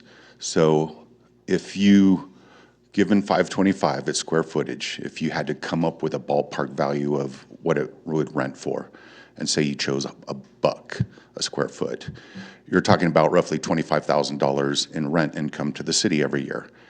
And this is about 5.5 years of a contract, and that's going to add, if ACED is getting $1 a year rent, basically the city is subsidizing that to, over that contract term, about $150,000. So we need to decide, is this a $150,000 grant, and write it up as such, because I enjoy everything they do for the community, but they can also provide all of those benefits no matter where they were downtown.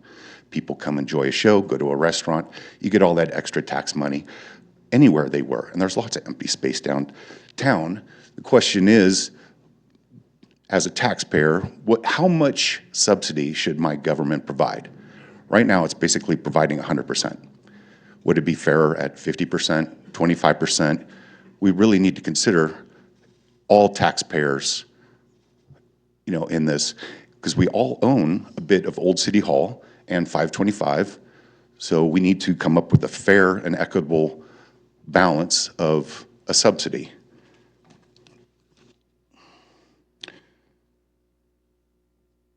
So that's what I'd like to see. I'd like to see, because I cannot find any numbers of outside the $25,000 given to cover the initial costs, any fundraising amount in the staff report. Have they raised $500? Have they raised $50,000? How much have they given to the city to show a track record of the fundraising? And looking through the contract, I really didn't see metrics to measure fundraising. Like, I really think you should maybe continue this item, add into the contract metrics for measuring the fundraising, a goal every year. There should be a certain dollar amount. I actually think you should strip Old City Hall out of any contract with ACED. Just make it 525, clean it up, and go from there. But we need to consider all taxpayers. Thank you, Michael.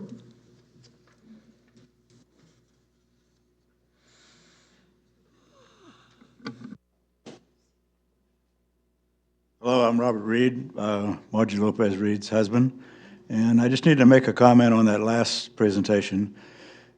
He said there's no benefit to the city, and that is hogwash as far as I'm concerned. The benefit is secondary. It's all the tourists and art people they bring to town who come here, stay in hotels, go to restaurants, and go to all the other businesses in town and spend their money, which eventually provides tax money back to the city and county. So I really totally disagree with his comment. Bye. Thank you.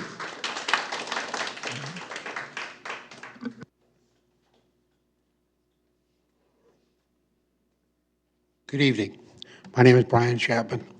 I'm part of a small business downtown and have been intimately involved with the people at Arts and Culture El Dorado. If you're looking at this as just an economic circumstance, you're absolutely wrong. You're in a situation where they bring to this community far more than the dollars and cents that you're talking about involved in this building. One of the things is a program that's nationwide, which is sponsored by this for your children. The Poetry Out Loud program is a national program which brings children into the arts and rounds their education in their process. The art and other events that are done at 525 have just continually grown with each event that they've done. The process where you've taken a look at the contract, what you're looking to do is extend this contract in your favor, not asking to extend it in their favor. And any time you decide that you're going to deal with a cultural program and you're going to deal with it as a transactional analysis, you are absolutely wrong. This lease should be extended just for the fact that the community needs arts and culture. This council needs arts and culture. Our children need arts and culture. Thank you. Thank you.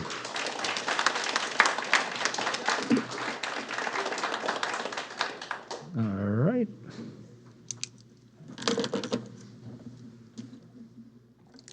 Heidi Meyerhofer, new Placerville resident as of April. Thank you.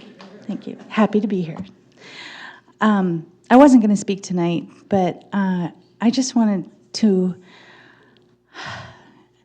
ask you to consider this as the investment in the community.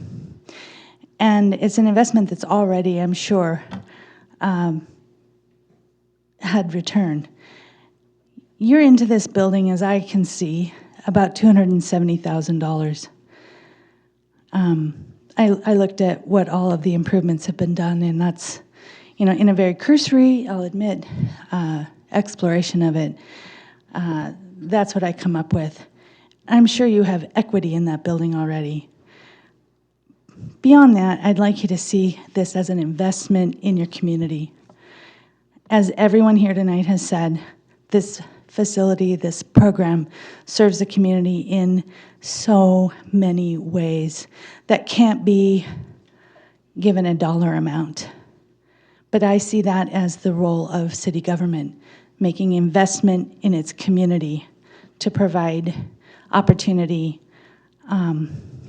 and that you haven't lost any money. That building, I'm sure, has equity already, and it's only yours because Arts and Culture was able to make that investment early on. I think it's a brilliant partnership, and I hope that you continue this lease. Thank you, Heidi, and welcome to the city. Hi, Sue Taylor. It seems like a lot of anxiety about the Art and Council not having 525, and I'm pretty sure the City Council is going to approve that.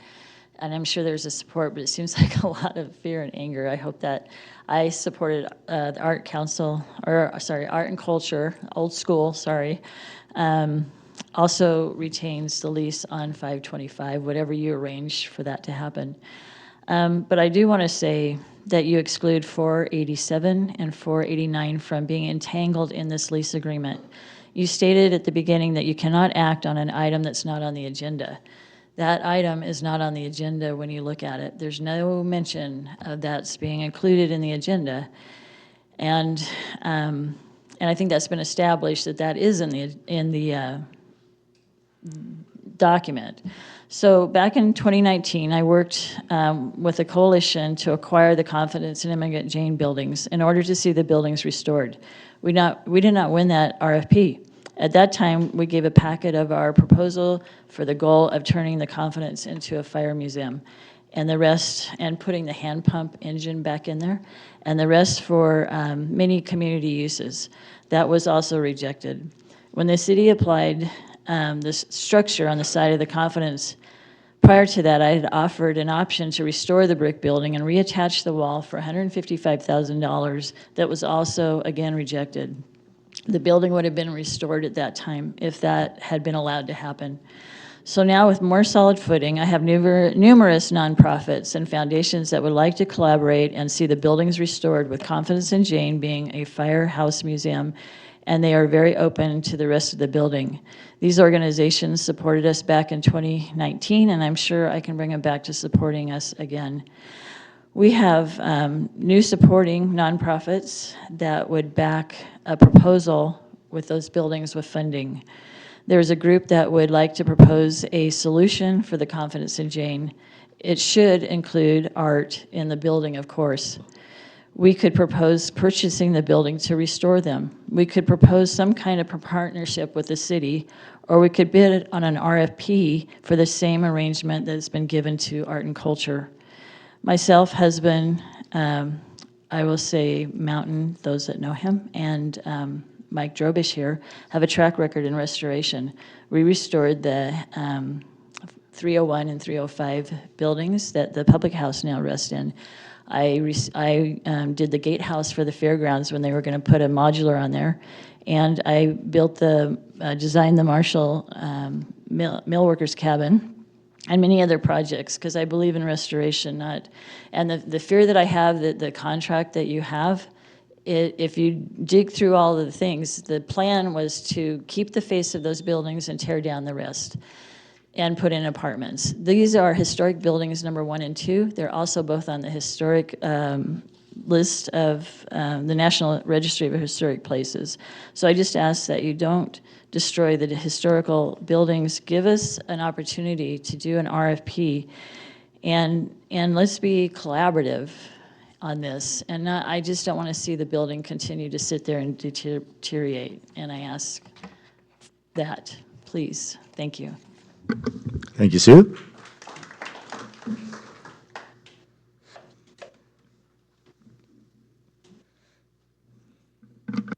Good evening, City Council, thank you for 3 more minutes to pretty much reiterate the overwhelming support we've heard tonight to renew the lease that's under consideration. But we couldn't be surprised that we got that overwhelming support, because many of the same people were part of the development of the master art plan for the city. The way I view it is extending this lease helps the city further the goals that were identified in that plan. That's part of our responsibility. It's giving a home to arts and culture El Dorado, as well as the wonderful displays that we've heard about that describe our community, that make us interesting and make this a destination. Tourists want to come here, they want to see something, they want to learn about us, and that's what the Switchboard Gallery does. Supporting arts and culture, the furthering of this, we really need to support them and give them a home. Their offices are there, as well as the art gallery. We just recently heard about some possible alternatives for the Confidence Jane, the old City Hall, but I don't see the utility in reopening that discussion at this time. Fundraising is difficult in any era, and especially right now, anyone who's on a nonprofit board knows that fundraising is really challenging, and tying fundraising goals to a lease, I don't know how you would do that, and I've never heard of it being done, not to say that it couldn't be, but this is a really important element of our community, and you have the flexibility, you have the responsibility to help further arts and culture El Dorado. I think it was Ms. Thomas who said there are plenty of off-ramps. So in the near future, if we've decided we need to change our course, there's the opportunity to do so. But the work you have before you tonight, I strongly support extending this lease for the 3 years to 2028. So thank you very much. I appreciate your time. And I also want to thank Terry Lamonchek and for all of her hard work, and all of you artists for displaying your works at the Switchboard Gallery. Thank you. Thank you, Chris.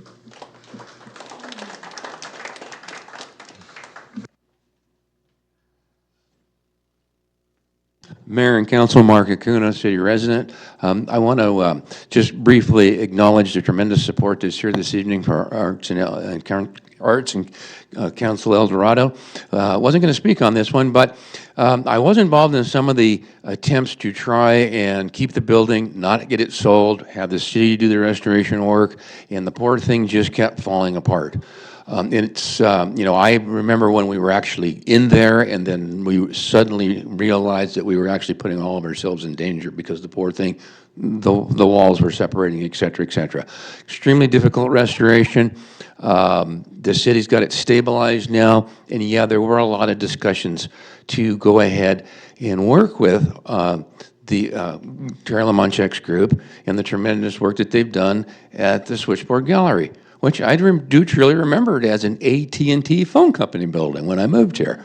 I signed up for my 622 number there.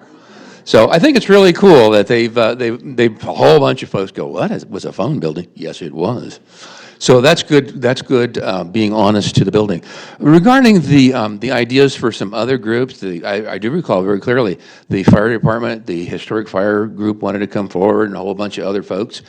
Why would you, at this point, with our knowledge, your knowledge of what the condition is of that building, it should be a crime to burden another nonprofit organization with the task of the image, you know, of the two old city hall buildings. That's a multi-million-dollar project at best. I wouldn't even want to go there with the way construction prices are.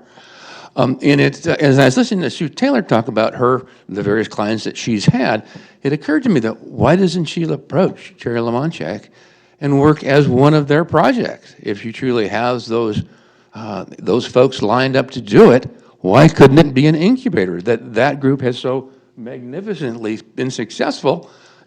It's different, but why would you want to go alone? So that just struck me as odd that here's an opportunity for the Terry Lamonchek and her tremendous group to actually sponsor one of these other historic projects down there.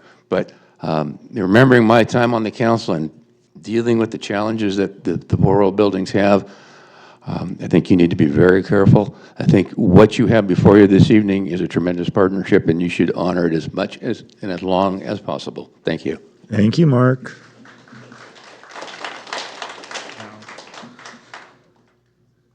Going once, going twice.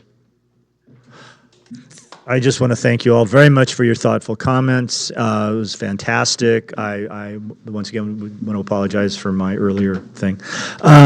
Okay, I do want to admit, Ruth, it's a good question. And one of the thing about making comments before or after, and it's always something that you are challenged by, because you say, well, we could make comments, but then do you run the risk of influencing the room. And there's really no right answer, but I'm glad you asked the question, because sometimes folks go, well, why don't they let us know? And then I wouldn't have said anything, or I would have said something different or anything. But believe it, we really, not just this item, but every item, we really think about that. At least I do, and I know probably my colleagues up here as well. We don't want to be seen as trying to influence anything. We really do want comment. So anyway, but it's a darn good question. All right. I just want to piggyback. Do we have any other darn good questions? I just want to piggyback on that. And when I know ahead of time that I have a suggestion that I want people to consider, I usually do announce that before and have people weigh in that. Point well taken. But it is a good point that we sit here, we listen to all of the input, and then we try to make that balanced decision. So it's not always easy to make comments before if you don't have a clear direction. And I didn't have a clear, different direction I wanted anyone to consider. Thanks. Okay. Anyone else? Questions, comments? This is now our time to discuss the item. I will just say, I think the Switchboard Gallery is a really important, valuable resource for our community. I agree with the majority of our public on that. And I would like to see us renew the lease term or extend the lease term. I think what happens to Old City Hall and Immigrant Drain is kind of a totally different discussion than just renewing or extending the lease terms, which is what's before us tonight. So, I agree. I do want to see if the council is interested in removing some language regarding 487 and 489 from this lease, separating the items and just simply doing a lease for 525. We're going to have an opportunity when these numbers come back. As it states in the lease right now, this lease is going to expire and be null and void a year from when that happens. So obviously I want to keep that in there, but the rest of the wording in the lease for the Immigrant and Jane buildings, I'm uncomfortable tying the lease of 525 to any performance on Immigrant and Jane. And also, on that same note, I should have asked earlier, the city manager, can you say with any level of confidence that we're going to get those numbers this year, before the end of the calendar year? Because that kind of helps me to develop a... I'm no, we already have a what preliminary. level of confidence. I believe that we will before the end of the year. Okay. And so I'd also like the council to consider making the term of the lease, this current lease, expire December 31st of next year, which it's going to do anyway once we get that number. But that doesn't lock us in. It allows us to revisit this. If something drastic happens and we're not able to provide that number, we can still revisit it at that time. So I'd like to maybe have a discussion and see if you guys are interested in exploring those options at all. Well, this agreement and this partnership with Arts and Culture El Dorado predates my time on the council. So I look at it, it's really a long-standing relationship and partnership that's been going on for a long time, and I'm not ready to pull the plug on that. I also have no confidence that it's going to be done by the end of the year. I've been told almost every single year I've been here on council that it's going to be done, it's going to be done. And so, but seriously, that's where, I don't want to say that the city's falling short, but we haven't been able to hold up our end of the agreement either. And so this idea that we're going to know by the end of the year, well, that would be great, but I think that Arts and Culture has held on so long with their faith in us to move forward also, that we should honor that. And I'm fine with having this conversation in 3 years when we'll actually have those numbers. We'll have those conversations. They did win the RFP. They've done a lot of work to try to get to where we are now. Okay. Yep. Okay. Yes. And this is what prompted my original failed thing at the beginning of this meeting, because of the fact that these things have been, the lease is the lease, and their tenancy in the building down the street is what it is. But the items are linked, and that's why when I said what I said what I said. And I would hope that some engineers can put some numbers on a piece of paper. Come on, an engineer can put numbers on a piece of paper and tell us what it's going to cost. I'm looking at our city engineer. She'd have it done by now. I'm sure of it. I think we'll have those numbers before the end of the year. I do. In fact, we're going to have a meeting tomorrow. And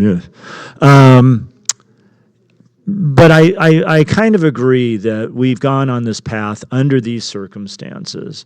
And the other thing too is if you kind of decouple them, then it's sort of then I think it could muddy the role of arts and culture out there, because then, well, what exactly are you doing? You know, why are you doing all these things? Well, now that it's been decoupled, well, it's for this building that's down the road even further that's got some scaffolding stuck to the side of it, and we're trying to raise some money there.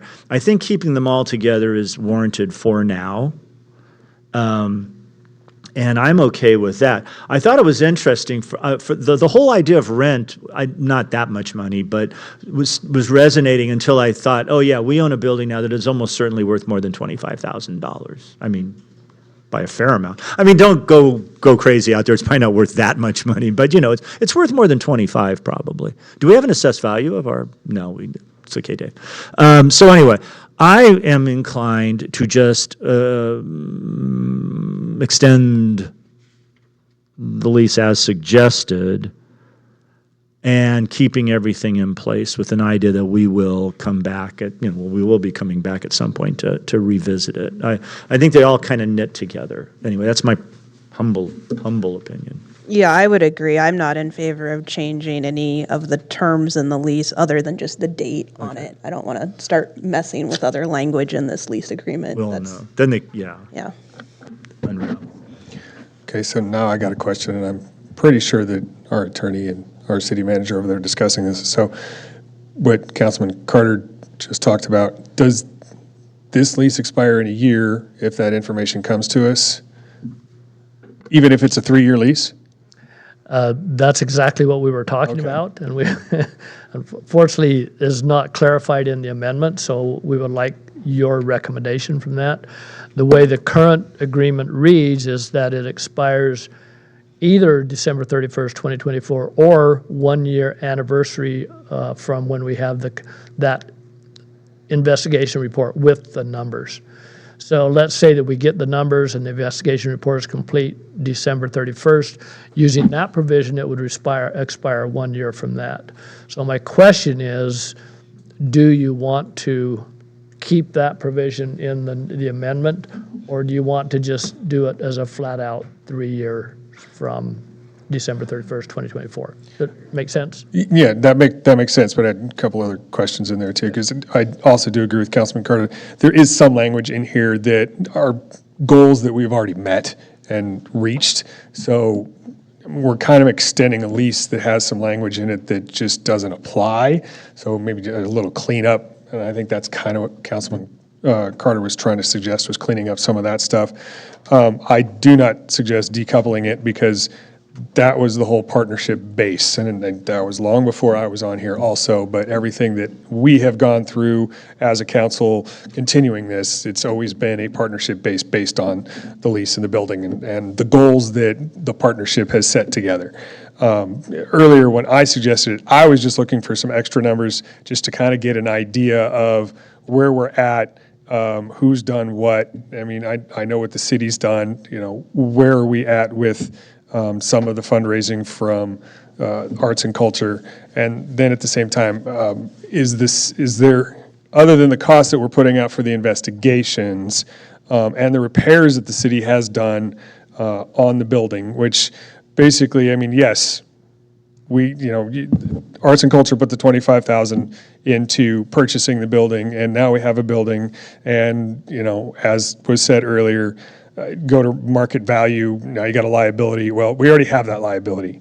And I'm not suggesting go to market value by any means. That's not something I'm looking to do. I'm looking to make, the lease good, square, and easy to work with the partnership.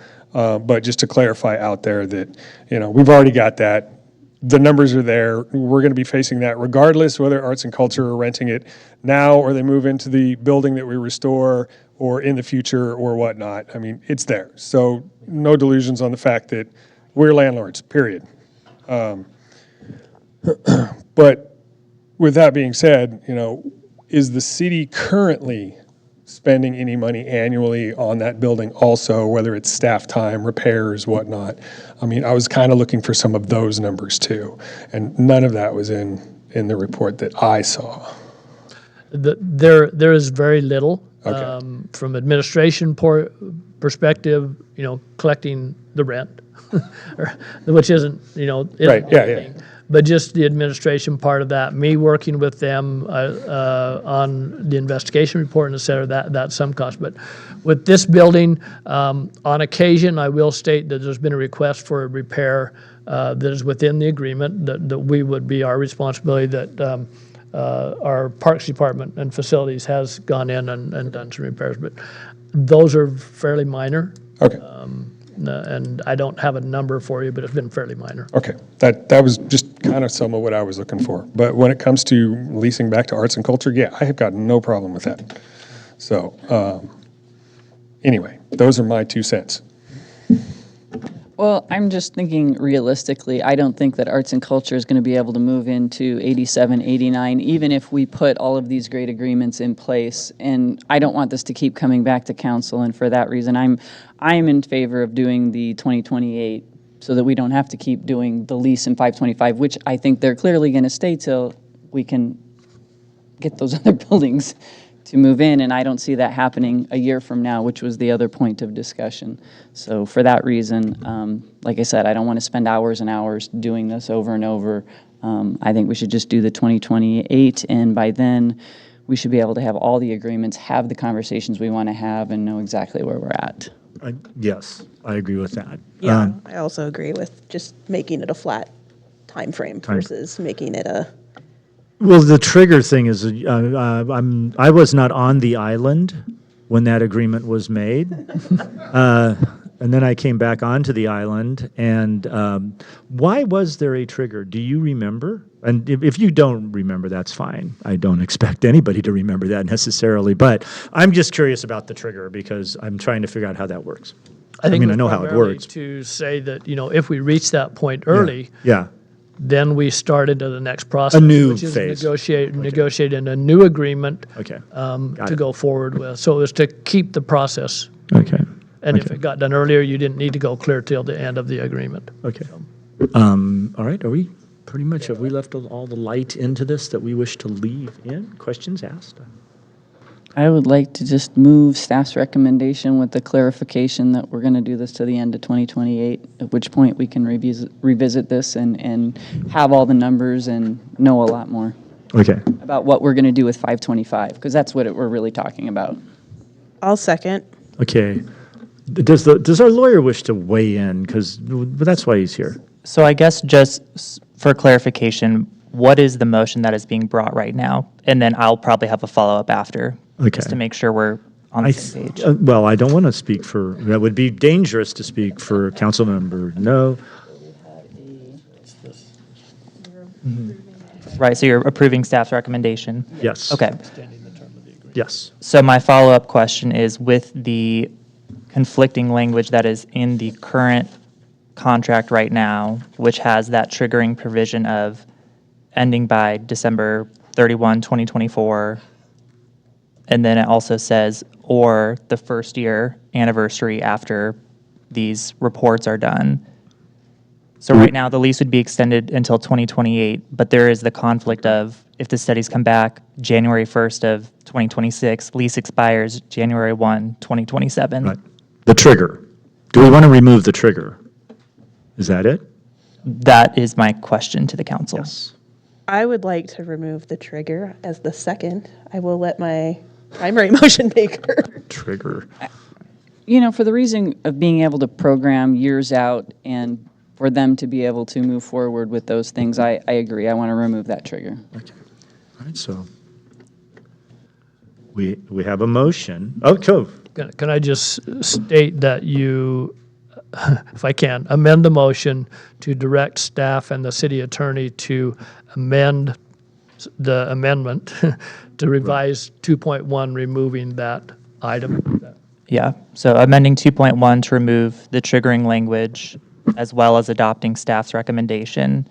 And then for the council and I guess the public's sake as well, all that is doing is making sure that the end date is December 31, 2028, and there is no triggering provision that would cause it to end earlier. Right. So if that is what the council wishes to proceed with, I would recommend amending the motion in that manner. I amend my motion, what he said. I second. And just to be clear, when is the final date of the suggested? December 31st, 2028. Is that correct? That is, yeah, so, So okay, fine. yeah, so if the motion is adopted, the lease will be extended until 2028, the end of 2028. Okay, thank you. All right, we have a motion and a second. I have some, Go right ahead. yes, some discussion on the motion. I would be in favor of leaving that trigger in, and here's why. The idea of that trigger is that when this number is presented to arts and culture, that the agreement, if everything goes the way we're doing it right now, the agreement that we reach with them would replace this lease. That agreement would go moving forward. And so that, I think, is why it was put in there to begin with, if I recall, is that would allow the city and arts and culture a year to negotiate the new agreement that would replace this lease. Now, I guess I would ask that at that point, we would have to, if we didn't have that triggering mechanism, when we reach the new agreement, we'd have to cancel this lease. Otherwise, it wouldn't automatically, that other agreement could not replace this one under that circumstance. Yes, there would have to be further council action to either amend this and get rid of it, or Yes. there would have to be, yes. So that's why that trigger is in place, is that the way it's currently constructed is that agreement with arts and culture that after we give them that number, would replace this lease and make this null and void. And it gives them a year to do that. Sorry, Yeah. I interrupted you. So that's why I would be in favor of leaving that triggering mechanism in, because it incentivizes the city and arts and culture to come up, if it remains the way it is, to come up with a new agreement to replace this lease within a reasonable time frame. Another perspective as well is the triggering provision does not become a conflict until 1 year after the studies are done. So if the council today adopts staff's recommendation as it originally is, only extending the lease, the triggering provision will still exist in the contract, but it's not operative right now because there are no studies that are done. So it doesn't really matter at this point. And if the studies were to come back, whenever they come back, the council could always choose to amend this contract to give them additional time, or to extend it, or to remove it, or as a triggering provision contemplates, this contract goes away and then a new one comes about. So it would have to come back to council, but the triggering provision, while it does create a conflict, it is not an immediate conflict because there is no 1 year trigger as of now.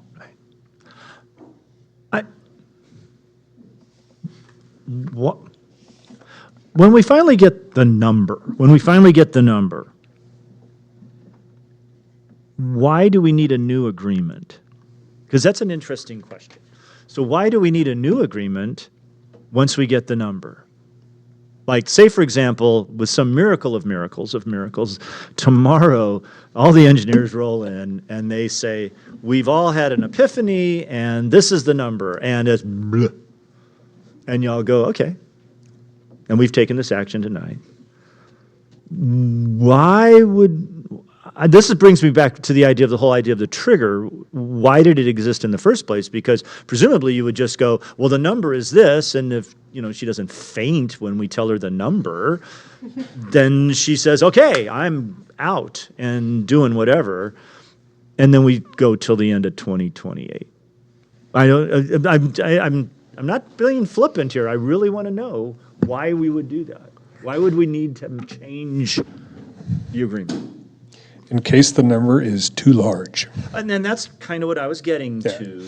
And So basically, if it comes back to a point where everybody's eyes pop out and go, okay, we don't know if that's even going to be feasible, then now we are renegotiating 525 as a standard lease building. okay. Does that make sense? And that makes sense to me, and that was what I've always thought. I kind of was always thinking that, but okay. All right. So the issue I have with that is, so let's just say January 1st we get the number. So then you have the automatic trigger of a year from then we got to come up with a number. So we're negotiating for the whole year, and then at the last minute it falls apart.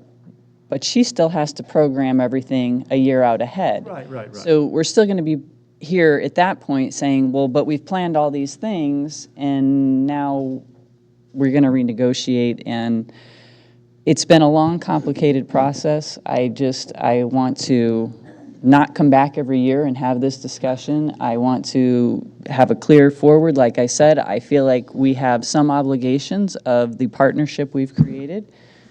And I'm going to leave my motion the way it is. Thank you. Okay. I mean, it's kind of changing the conversation because, I mean, the dollar a year rent is predicated on their ability and their willingness to work on the Immigrant and Jane building. And so, once again, I go back to my original statement that if we're just going to give them a long-term lease at $1 a year for $525, then that's, I mean, if that's the council's will, that's fine. But it just seems to me that removing that triggering mechanism, which is kind of a forcing function, then we might as well just go back and remove all the wording about Immigrant Jane anyway, because essentially what we're doing, we're just giving them a long-term lease at $1 a year, which is, like I said, if that's the council's will, that's fine. But that's a whole different conversation than we're having right now. I guess from my point of view is you've obviously put a lot of thought into this, and I would have appreciated knowing what the public thought about everything you had to say. Before that, you're Well, this informed me. I mean, the public comment informed my information, and so I couldn't have given it before. But anyway, that's just my thoughts. Yes? Sorry. I'll try harder. Okay. All right. Hey, all right. We have a motion and a second. Mayor, could you clarify what that motion is, just so everyone is, there's been a lot of discussion about different things. If we could clarify what the motion is, just so everyone is on the same page while we're voting. My recollection is that the motion is that we will be extending the lease till the end of 2028. Is that the number? And we are removing the trigger mechanism from the lease. Mm-hmm. Yes, directing staff to make that amendment to the Yes. contract in addition to extending the lease. That's what we're doing. Okay. Is that it? All right. You're on. Councilmember Carter? No. Councilmember No? Aye. Councilmember Yarbrough? Nay. Vice Mayor Gottberg? Aye. Mayor Clarici? Aye. That's 3-2. Motion passes. Thank you very much. We will be taking a break.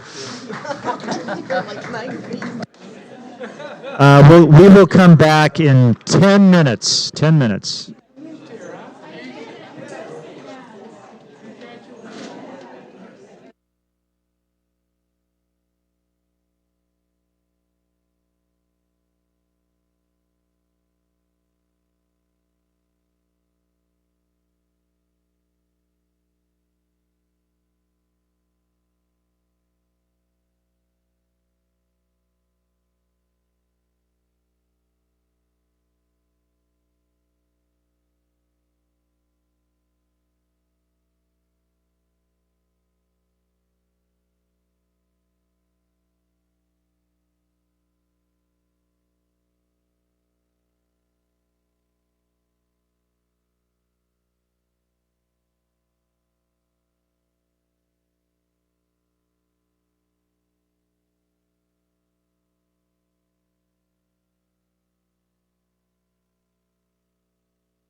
I will be bringing the meeting back to order.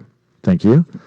Item 12.3, Governor's Office of Land Use and Climate Innovation Initiative, Reviving Downtown and Main Streets, request for discussion and direction on submitting comments. Ms. Kendrick. Good evening, Mayor and members of the City Council. Carol Kendrick, Director of Development Services, here to brief you on the Governor's Office of Land Use and Climate Innovation, which is LCI, which is formerly OPR, which was the Office of Planning and Research. They have an initiative to revive downtown and main streets across California and seek to get your input on submitting comments, and the deadline is Thursday. Sorry, I became aware of this not too long ago. This initiative, led with urban planning expert Bill Fulton at UC San Diego, addresses post-pandemic recovery, climate adaptation, and economic challenges facing local governments. The goal is to provide tools, case studies, and strategies to make downtowns inclusive, resilient, and vibrant. A statewide listening session was held on August 7th with several Placerville representatives, including 3 of our planning commissioners, 2 of our peak members, merchants and residents participating. Local concerns raised, including reduced merchant support, high event cost, and departure of businesses like the Army-Navy store. Did bring this item forward to our Planning Commission on August 19th, and their comments will be summarized into the comment letter provided to the state. LCI suggested comments focusing on financial support for small businesses, equitable fee structures, retaining anchor businesses, enhanced community engagement, and climate resilience, which would align with our strategic plan's goal to maintain the quality of life through updated planning documents. Staff recommends that the council receive and file this report and discuss the initiative and provide direction on comments to submit to LCI by 5 p.m. on Thursday, August 28th. So I invite you now to share your priorities, which could be historic preservation, tourism, or sustainability, so we can refine our submission. Thank you. I'm available for any questions and look for your feedback. Well, thank you very much for that. Do we have any comments or questions or suggestions? I guess I would just ask, where are the guardrails on our comments? So you mentioned, climate resiliency, inclusion, and all that stuff. Like, are they looking for comments related to transportation, or are they looking for comments specific to just retaining buildings in downtown? I guess I just need to know where the guardrails are for exactly what we're trying to accomplish here. Based on the listening tour, it really seemed like they were focusing on small towns like Placerville.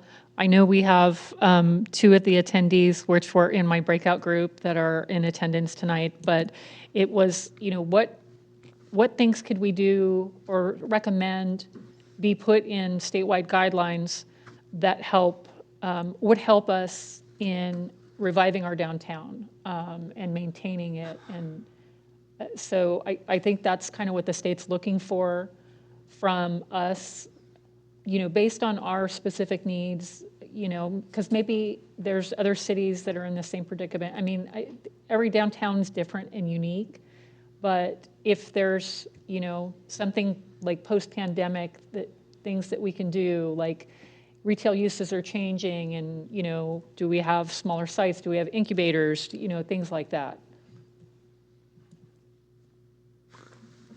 Okay.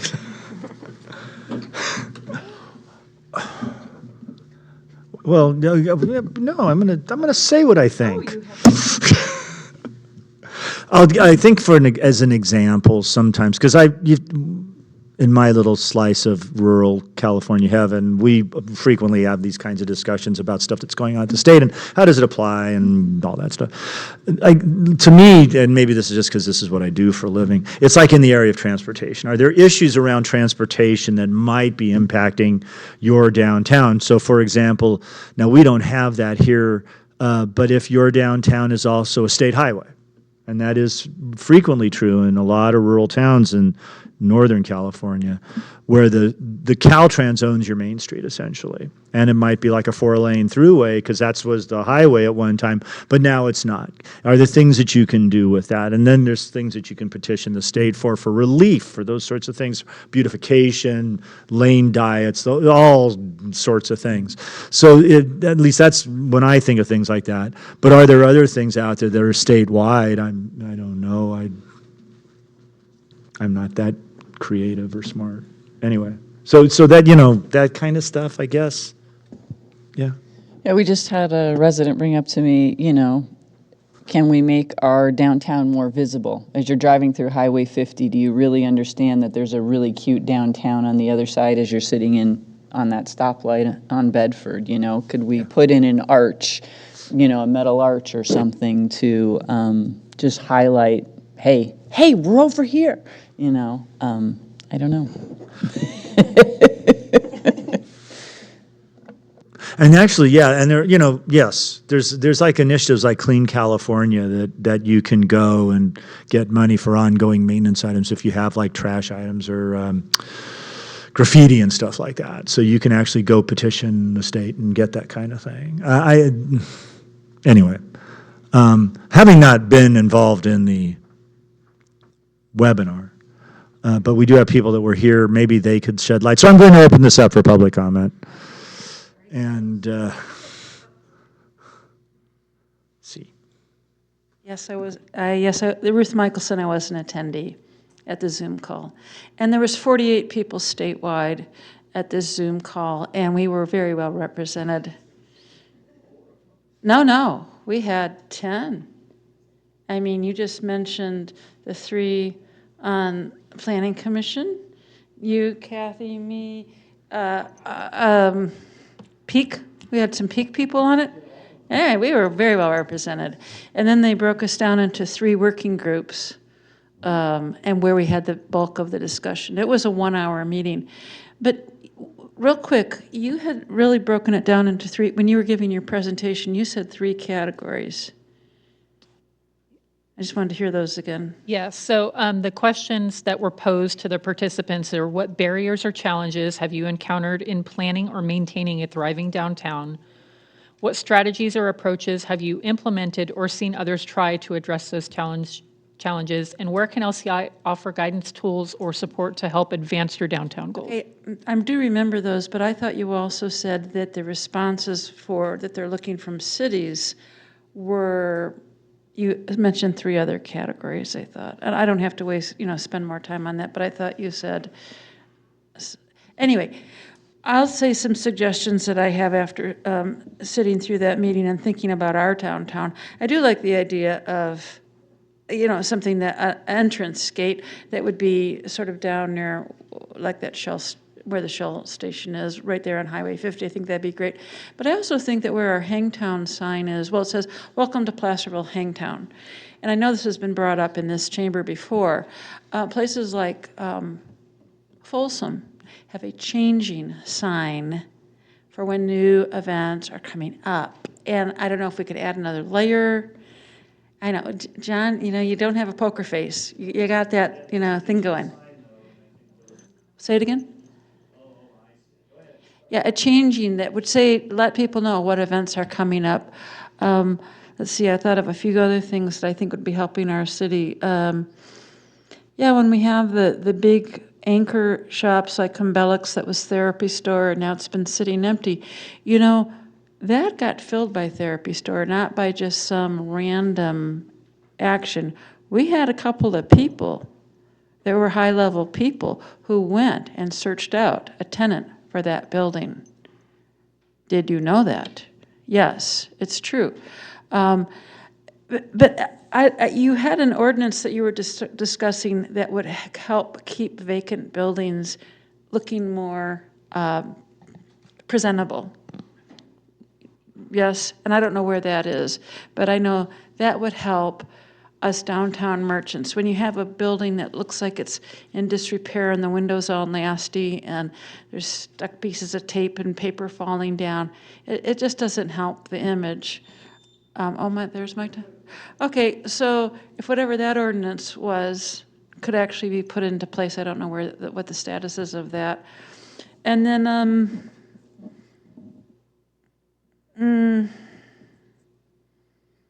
what were some other suggestions for, like when you guys gave the 50,000 and then another 10,000 to the chamber, and they did that online marketing, we really had an uptick of people coming from Reno, especially Reno, Modesto, Stockton.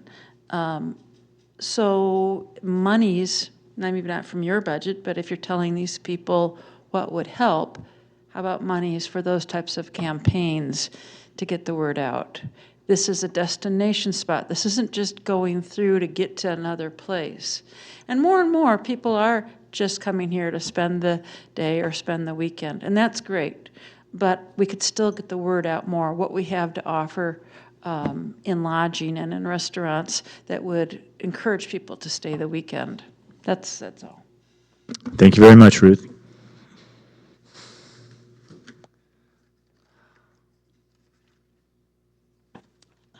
Kathy Lishman. I attended that workshop and I went to the Planning Commission meeting. I still don't know what's going to become of this. That's the big question. How can it help us? Money would help. Yes. You know, if they come up with a list of suggestions and money, that would help.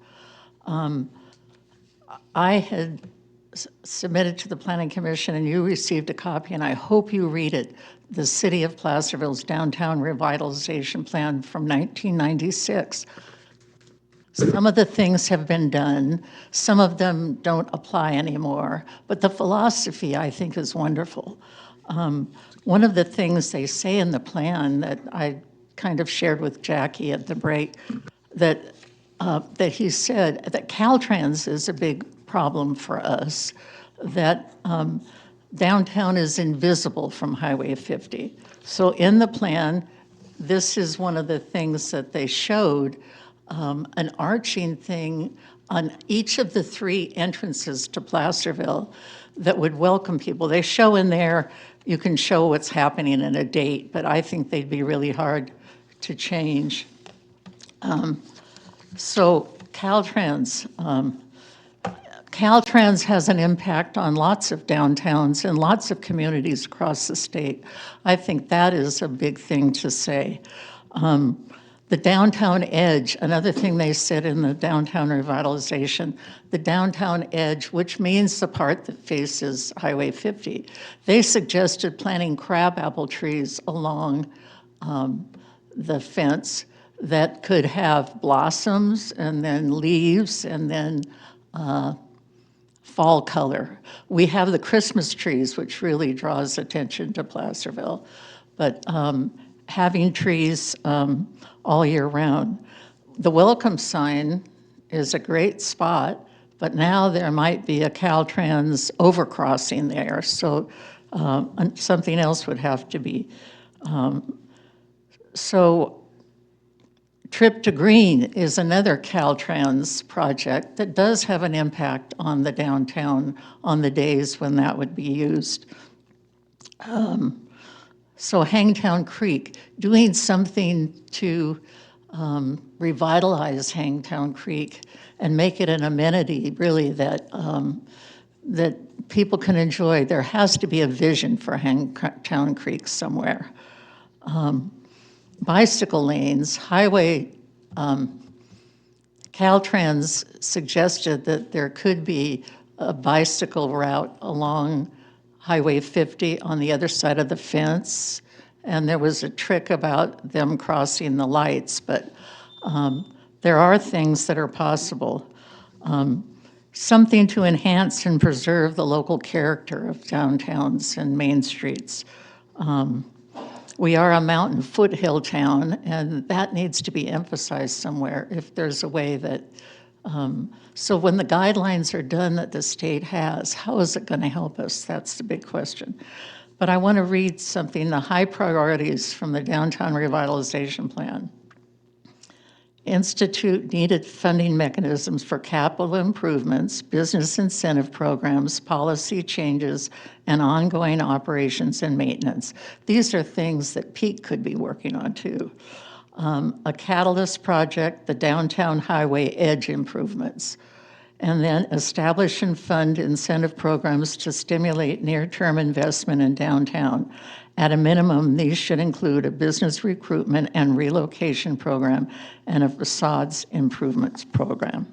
Anyway, I think there's a lot of suggestions in the downtown revitalization. And just like the public art plan, they were the two things that I know that I have been involved with in the city that brought out the best ideas and the most public participation. Thank you.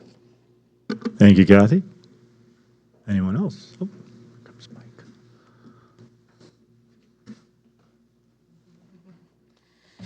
I wouldn't worry too much about this. I think it's just a smokescreen, a giant nothing burger for the governor and the state legislature to just say, we're coming up with ideas on how to improve a state we completely destroyed with our policies. So it asked for the biggest removal of impediments for small cities, and that's the current government of the state of California. They hate cars. They will not fund any new road increase, volume uses. They will not pay for an elevated bypass here. They're telling us to come up with a solution. If we had that elevated freeway, we could close downtown for events and have that culture. But with the way it is, we have to stop having events on Main Street because of the traffic of the way things are now. And the other impediment is, I don't know how much of it's federal or state law, but not being able to get into the creek to clear out the brush. We do have to pay attention that this section of Highway 50 is a scenic highway corridor through Caltrans, so we do have to be conscious of what we do within that view shed.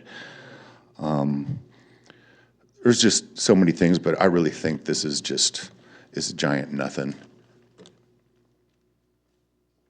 Thank you, Michael. Anyone else wish to comment on this? Okay, thank you. We'll bring it back here. Thank you for the comments. I'm at a bit of a loss to really kind of figure this out. All these are great, and Caltrans is a thing.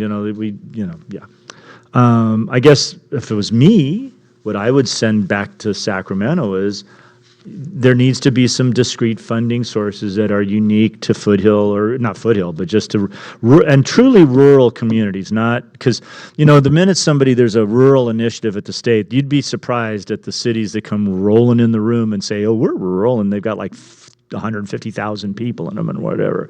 But truly rural places, and to really emphasize that, because like I said, I work a lot in way more rural places than this one in this state, and they're ignored for the most part. And I think that's the biggest issue if you wanted to write something to the state of California, is it isn't that they don't have enough initiatives, they don't, but they're basically ignoring the rural parts of the state. And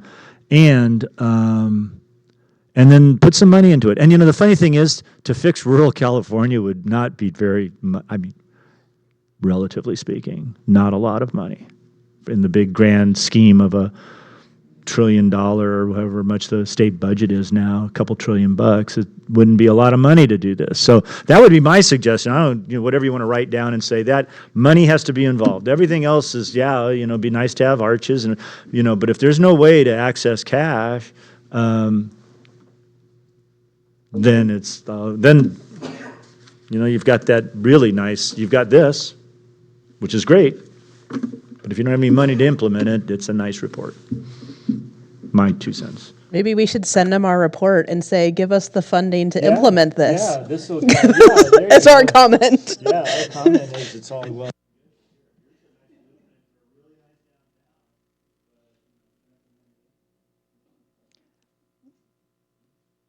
I just always worry that, guidelines become mandates at some point. So, it is important to, be involved in the process because, the voices do need to be heard. I'm really happy that we had such a large contingent at this. That's awesome. And I guess my only addition would be, something to the effect of, making some consideration for historic and rural communities in highway funding that, especially with like active transportation projects, sometimes, they fit on one part of town, but, the lime green monstrosities I love to talk about, there needs to be some consideration for smaller communities that those mandates don't need to be in place where they're not appropriate, that there should be some relaxing of standards to still receive funding, but not have to have mandated bike lanes, for example. So that would be my only, something to that effect, to relax standards for historic and rural communities as far as transportation funding goes.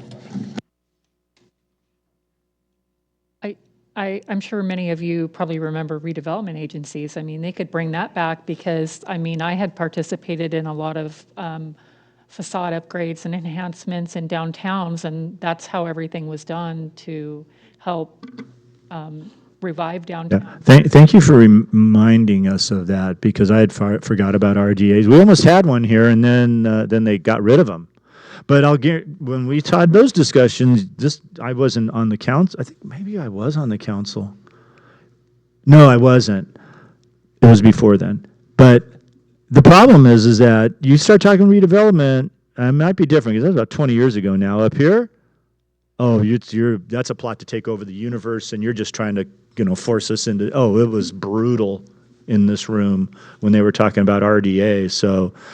Yeah, but I agree with you. RDAs are the way to go. If you can, that's the best way to raise money and do improvements in your community for specific areas. And that addresses this. Because this was made when RDAs were still a thing. Exactly. Yeah, and I think a lot of the ideas were in there was, you could do a redevelopment agency and then fix things up. So, yeah, put that in there. RDAs, tell them. RDAs that help fund business incentives. Yeah, There's yeah. Several I forgot all about that. but we don't Yeah. have the funds to do that. Do you have enough direction to sort of? Yeah. I'm just gonna. I'm just going to disagree with the bike comments. Okay. We specifically didn't put them on Main Street Historic, but through the other parts of towns, I get a lot of positive feedback. So I'm just going to agree to disagree on the green monstrosities. I've had a lot of people tell me that it actually makes them think and look. And this wasn't just about us. This is a statewide initiative, and there are a lot of places that I think would like to have some funding that doesn't fit in their community. And so I wasn't talking about just Placerville. I was making comments based on other rural towns also. So using us as an example, but this is a statewide initiative. It's not just about us. I think it pops. Okay. Right? Done? All right. You have direction. Okay. Run a draft by the city manager before I send. Before Thursday or whenever? Yeah, good. Boom. 12.4. Consider finding the frontage improvements associated with the Placerville Drive Bridge Replacement Project necessary and authorizing staff to place a demand upon the current property owners of 2 parcels requiring performance pursuant to the recorded street frontage improvement agreements for said parcels. Ms. Savage. Thank you, Mayor and council members. The purpose of this item is to take the necessary steps to authorize staff to place a demand upon the current property owners of 2 parcels. The purpose of the Street and Frontage Improvement Agreement chapter of the City Code is to ensure that all streets and highways meet the minimum standard for safe and convenient vehicle and pedestrian travel. By virtue of the chapter of the City Code, the costs required for public improvements will be borne equitably among the abutting property owners. Section 8-9-3 of the City Code requires construction of curb gutter, sidewalk, and street widening along the street frontage of all properties within city limits in conjunction with certain types of development projects or the construction of building improvements on those properties. Section 8-9-4 of the City Code allows for the deferral of those improvements where it is found that it would be in the best interest of the city to cause all or a portion of the required work to be done on a project area basis rather than an individual basis. In that case, a variance is granted and we enter into a street frontage improvement agreement between the owner and the city. The requirements have been in effect within the city since the mid-1970s, and there are currently more than 400 SFIAs recorded and on file. The Placerville Drive Bridge Replacement Project proposes to replace the existing two-lane bridge with a two-lane bridge plus two-way left turn lane, sidewalks on both sides of the street, and Class 2 bike lanes, which is in alignment with the adjacent Placerville Drive bicycle and pedestrian facilities project. The approved bridge replacement work spans from the intersection of Perot's Road to approximately the address of 523 Placerville Drive. There are 2 properties within the project limits that have an SFIA in place with the city. Pursuant to the provisions of Section 8-9-4 of the City Code, staff is recommending that the City Council make the finding for the need for the construction of curb gutter and sidewalk improvements through the project limits and authorize staff to place a demand upon the current property owners.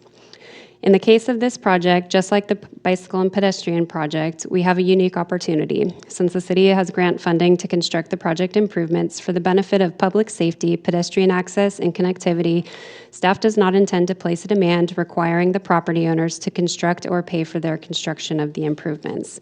Instead, staff is recommending that property owners participate in the right-of-way transactions needed for the city's project. This is the same process that staff recommended for the Placerville Drive Bicycle and Pedestrian Facilities project.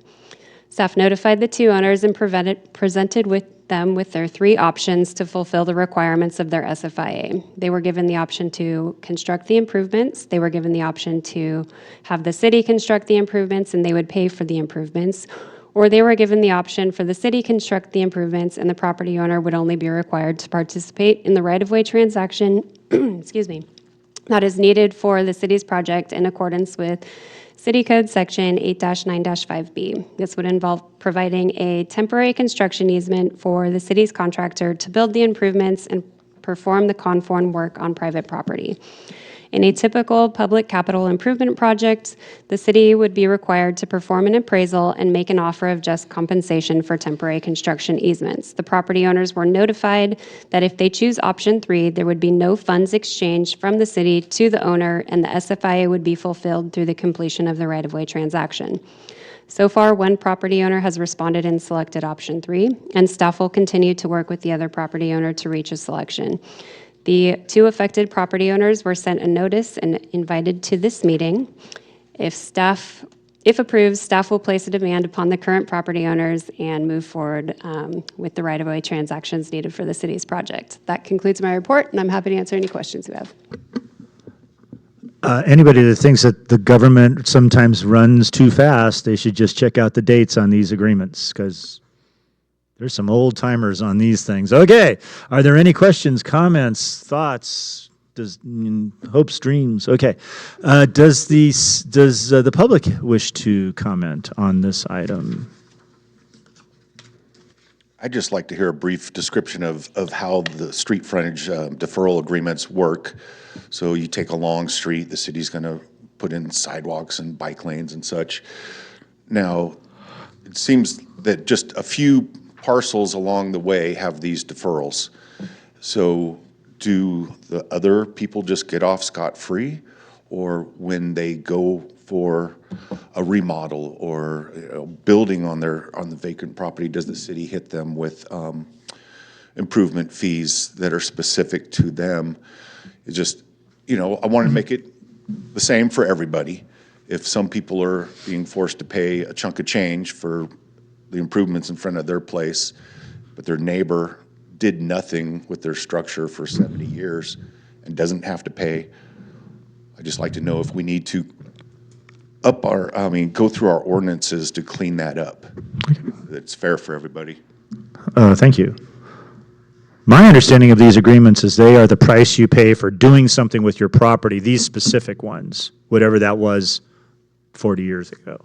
Yeah, all of these were triggered by a building permit application. Something was built that caused the need for the frontage improvements to be built. And Right. at that time, the city allowed them to defer the construction of those improvements, so they entered into these agreements. Right.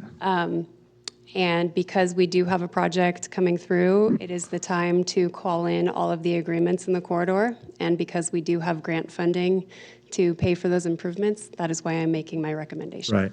Are there other properties, to address the question though, are there other properties that are getting off scot-free? In the future, if those property owners have building permits that trigger street frontage improvements, Right. they would not be required to build those improvements because they are already built. Okay. I mean, that's because those things were built when dinosaurs ruled the earth, sort of, kind of, sort of. Right, and back in the 1970s, there was not transportation funding available to build sidewalks, and Right. so this was what agencies did at that time. You had the property owners bear that cost, and now the funding has changed, and so we're trying to find fair solutions to work through these. Okay. Thank you very much. All right. No more public comment? Bring it back here. What is the pleasure? I'll make a motion to approve staff's recommendation for 12.4. I'll second. We have a motion and a second. Could you call the roll, please? Councilmember Carter? Aye. Councilmember No? Aye. Councilmember Yarbrough? Aye. Vice Mayor Gottberg? Aye. Mayor Clarici? Aye. Thank you. 12.5, receive a presentation, regarding the League of California Cities City Manager Sales Tax Working Group's recommended sales tax reforms, and consider approving a letter of support for the e-commerce sales tax reforms to the League of California Cities. Hold on. There may be more I don't know. I need to turn the page. And my fingers don't work real well. The Board of Directors and authorize the mayor to execute the same. Mr. Warren. Good evening, Mr. Mayor, members of the council. I know it's late, so I'll keep my comments short. So the City Managers Working Group was formed in 2017, and initially the working group made recommendations to the league in 2018. Then there was a hiatus, and in 2022 it was reformed, and I actually joined the group back then, and we made recommendations between 2023 and 2024. And the goal is, California sales tax was established in 1933. And much of its regulations were established administratively. There's not a lot of law that actually backstops it. So there's been a lot of changes, and so that's one of the major tasks of the group. The working group was made up of 32 regional division appointees, 8 city manager department appointees, and 7 ex officio members for a total of 47. Our committee chairs were Lainey Milston, Assistant City Manager of Sacramento, Clara Miramontes, City Manager of City of Paris, and John Gillison, City Manager of Rancho Cucamonga. We met 18 times, and there were several subcommittee meetings delving into a variety of different sales tax items. So the purpose was to convene, it was convened in 2022 as a diverse and representative group of California city officials. Just noticed I didn't do that. Examining local government sales tax issues and providing recommendations that equitably benefit California cities, further fiscal sustainability, and strengthen the viability of sales tax. Sales tax sharing agreements. So one of the major things we looked at was when a city contracts with a business to come to the city and share some of the sales tax. When you do that, and I'm talking about the 1% Bradley Burns sales tax, when you do that, there can be unintended consequences. For example, a business may move from one city to another. So the city where they leave, that's unintended consequences. We heard stories about parking bleeding over from large businesses into other cities because of these type of arrangements. So, and there's other things we'll talk about as we go through this. But we took a prospective and targeted limit approach to sales tax sharing agreements to reduce competition for situs-based sales tax revenues between cities. And so there was reform out of this discussion. Assembly Bill 2854, which turned into Section 7213 of the Revenue and Taxation Code, limits these type of agreements to 20 years. It limits the sharing of 50%, no more than 50% of the tax. And then it also requires enhanced transparency for public review. So our city, as a matter of fact, if we had an agreement, we would have to have it on our website. We would have to disclose what's included in it. Each year, the state asks that cities renew those agreements. So One of the most important ones was changes to the county pool. So Placerville generates 19% of the sales tax in El Dorado County. And so an agreement, if we had a sharing agreement, even though part of that sales tax would go to the business, we would still get the 19% share of the pool. Well, that's disproportionate to everyone else, to say South Lake Tahoe and unincorporated El Dorado County. So they made it to where whatever the agreement is, that's carved out of the percentage share within the pool to make it more equitable. Okay, and recognizing the impacts in equitable lens. So when we look at online sales tax, you know, for years, online sales tax was a very small portion of our sales tax. Between 2012 and 2024, online sales tax has grown 584%. And you can see up top, the dark green line, that's brick and mortar. And you can see during the pandemic, there was a major drop, and that's because of the shutdowns, of course, and online shot up. But, you know, brick and mortar, there was a rebound, but it's starting to decline, and you can see that between online and brick and mortar, and this is just general consumer goods, it's becoming a pinch point. So it could be over the next several years that online surpasses brick and mortar, and those dollars aren't necessarily staying in our city. So that was the major concern to members of the group. And then just as a refresher, this flow chart shows you the various types of transactions. I know it's kind of hard to read. On the far right, in-store, so say if you went down to Placerville Hardware, you bought a wrench, and the sales tax from that would come directly to the city of Placerville. However, if you bought that same wrench on Amazon at a California fulfillment center, so this would be kind of in the middle here where it says California Fulfillment Center, the sales tax from that sale would go directly to the fulfillment center city. So let's say it's Patterson. The city of Patterson, if they ship that wrench, they would get that 1 percentage point sales tax. Now, if it's a third party fulfillment center in the green there, kind of towards the left, it would go into the county pool and we would get 19 cents on the dollar. So the goal is to look at this and find a balance, you know, because right now with a California fulfillment center, we're getting nothing. Also, if there's a fulfillment center shipping outside of the state, we're only getting 19 cents on the dollar as well. So we looked at an equitable e-commerce sales tax distribution. The working group adopted a guiding definition of equitable e-commerce sales tax revenue distribution to contextualize equity within the evolving landscape of consumer preferences, technological advances, and the needs of cities. So in the policy change, we wanted to reflect the progress of the working group. Cal City's Board of Directors approved updating the Cal City's existing policy to incorporate the working group's equity statement, which is the existing situs-based sales tax under the Bradley-Burns 1% baseline should be preserved and protected. And they nixed that last sentence because of the changes that occurred in e-commerce.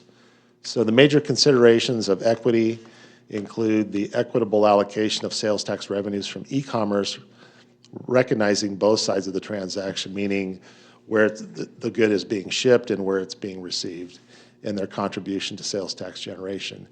The allocation of Bradley-Burns 1% sales tax revenues from in-state online purchases should proportionally benefit both communities that provide infrastructure, the regional impacts to infrastructure, land use, environmental quality, and public health stemming from e-commerce, as well as the financial dependence of communities on the resulting revenues must be recognized.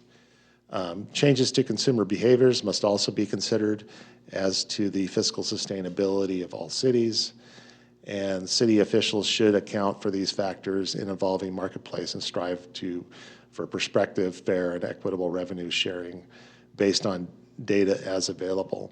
And then lastly, city officials should also employ their best judgment to support policies that benefit the sustainability of all cities. So that was with the equity statement. And then e-commerce. So e-commerce actually has a lot of different variations, but we define it as an internet transaction or other similar digital electronic media processed digitally and delivered to a consumer from a warehouse to a fulfillment center. So a lot of this stuff is now being automated, and the question was, is that the same as something where you have human beings moving these items? This transaction may be fulfilled in state, out of state, and does not require human intervention. And the consumer is defined as a person or group who intends to purchase goods or products primarily for personal, social, family, household, and similar needs, who is not directly related to the entrepreneurial or business activities. Warehouse fulfillment center was defined as the location where a product or good is stored before it begins shipment to a consumer after an order is placed, and not a consumer-facing retail location. And this does not include business-to-business or non-retail type transactions. So the recommended allocation that we came up with, and there was a lot of surveys of the group, is a 50-50 split. So with online, basically, if it's a California distribution center, fulfillment center, the shipping city would receive 50% of the sales tax, and the receiving city would receive 50%. And we included a 10% variation, so it could be 40-60, 60-40 for flexibility, making it prospective, in other words, not going back, but just looking forward to existing sales tax sharing agreements, not subject to the split. So they would not be subject. And then a 5-year phase-in post-California Department of Tax and Fee Administration implementation. So the state would need time to implement the software to make this happen. They do have the capability, fortunately. And the county pool use tax dollars would be redirected to destination cities. So what that means is for out-of-state fulfillment centers, that revenue, the 1%, would come directly. So if somebody in Placerville orders something that comes from Nevada, we would get the full 1%. And then the California Department of Tax and Fee Administration did modeling of the 50-50 split. And what they found, they utilized zip code information. It only captured the top 200 largest online retailers, which represents 61% of online sales. The CDTFA does not have a complete place of use data, but it can estimate reallocations using third-party data. So the results were 483 cities were studied, 255 are projected to gain revenue, including the city of Placerville. We were actually estimated at between 10 and 25%, which is a fair, chunk of change. 105 were projected to lose revenue, and 123 lack sufficient data, likely neutral or minimal change. So broadly, cities that have few storefronts gain the most primary rural and tend to be either low or low income. Cities of all types have smaller gains. Cities with warehouses, distribution centers tend to lose, and cities with retailers with large percentage of online orders ship to or delivered by store. So additional takeaways, they were not able to model changes to the county pool. That is something there would be a win for us. So beyond the 10 to 25%, that would be a gain for Placerville in my mind, but we don't have the numbers. And you can see would likely benefit most agencies. Agencies with skewed pool shares due to e-commerce fulfillment centers would likely not benefit at the same degree. Further modeling is likely not feasible just because it would take such an effort. It's such a granular thing to do. So with that, the letter that's in your packet, it's very detail-oriented, and that's because it was written to counter letters of opposition from other cities that have fulfillment centers. And so I apologize for it being so technical, but the league will understand it and hopefully receive that as a good message if you choose to send it. Thank you. Do we get to collect all the taxes from 95667? Because it's a large zip code. I wish we could. Okay, Just be within the city limits. Yes, well, they think they're in the city, and that should be enough. Your 14.4, or whatever those numbers, 13? 12.4, you should include that in your thing. There you go, right there. All right. Do we have any questions, comments? Questions, comments, questions? All right. Oh, It's just wholesale, way too complicated. Just who has the time to think of this stuff? But anyway, I trust Mr. Warren wholesale. What he recommends, I'll go with. We're already top heavy depending on sales tax for the city at like 56.5% or something. So if we gain another 10 to 20%, we'll be more top heavy. So just think about it. all right. Well, okay. We'll sorry. Go ahead, Sue. It sounds like a good idea to me. It sounds like this finally starts to fix some of the losses that we've seen from the growth of internet and Amazon purchases. Yeah. Thank you. Okay. Oh, we need direction, huh? We have to sign a letter. Yeah, the reason we're top heavy with sales tax, and I'm not advocating changing Prop 13 because that would be deadly. Other communities, if you go out of the state, most communities rely on property taxes. That's how they raise funds. That's how they fund their stuff. And we used to do that prior to Prop 13. Then when Prop 13 got passed, so obviously it really truncated. And we're all benefited by that. We pay low property taxes compared to other places in this country. But it then also put us at the mercy of things like sales tax. So you can have it one or both ways, but you probably can't have it both. Any comments, questions, or desires? I think it's definitely in our best interest. I'll move staff's recommendation. Okay, we have a motion. I'll second. Okay, we have a motion. You can decide who seconded it. Mayor, the city manager Oh, I'm has sorry, button city pushed. manager. Sorry, not that important, but I was just going to comment, yes, we are sales tax heavy, but if this were to go through, it would diversify our sales tax. Yes. So we're not so dependent on our big users in town. So this is still very important. Oh, yeah, yeah. Yeah. Excellent point. Thank you. All right. We have a motion, a second. Call the roll, please. Councilmember Carter? Aye. Councilmember No? Aye. Councilmember Yarbrough? Aye. Vice Mayor Gottberg? Aye. Mayor Clarici? Aye. Thank you. All right. Council reports from other agency meetings. Quickly, El Dorado County Transit. Didn't meet. Meeting on the, are we still meeting on the 4th?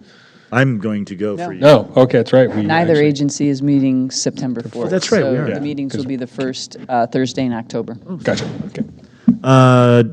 Transportation Commission. That was the other check. LAFCO. We did not meet. SACOG, we met. Most of the time was telling James Corliss what a great job he does as the executive director of the agency. So therefore, nothing for the city. Thank you. Pioneer Community. We did not meet. Placerville Fire Safe. Did not meet. Opportunity Knox. Did not meet. Ooh, a clean sweep. Well, I screwed up the SACOG thing. Okay. Does anybody want to comment on our reports from other agencies? Thank you. Thank you. Requests for future agenda items. Do we have any requests for future agenda items? We have no requests for future agenda items. City manager and staff reports. Receive and file June, July 23 police reports.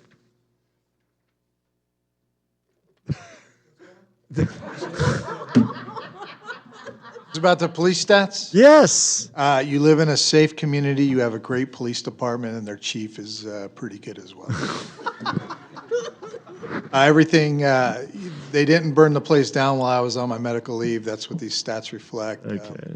Thank you very much. Nothing's spiking. I've had conversations with state parole That's what I was about gonna say. some of the people they're releasing into the community, and they're so far a good partner for us. Okay, great. Thank you for that. 15.2, receive and file July Fire Station 25 run report. Chief Cordero. Thank you, Mr. Mayor. All the stats for Station 25 are there within your packet, and I would just like to publicly commend all of our firefighters, not only local agencies, but our partners with CAL FIRE and the Forest Service on the Coyote Fire last week. I think Yes. watched that originally on the fire cameras, and then you could just step out the front door because it was very visible from Placerville. And to find out the following morning they had a line around that fire was tremendous work that those crews did overnight. So kudos to all of them. Yes, indeed. It's always good when you look at the CAL FIRE thing and like on the first day it burned like 450 acres and then the next day it got to 600 and then it just never went anywhere after that. And you got, it's good to have resources. Thank you very much. 15.3 Development Services, Department Monthly Statistics for June, Ms. Kendrick. July? Yeah. Yeah. What Chief said, but related to development services. But substitute the planning department? It's not all that late. We shouldn't be this punchy at 8:25. Okay, that's fine. Thank you very much. Does anybody wish to comment on the reports from those wonderful people? There you go. Good for firefighters. Upcoming items, you can read that. We stand adjourned. Thank you very much. Oh.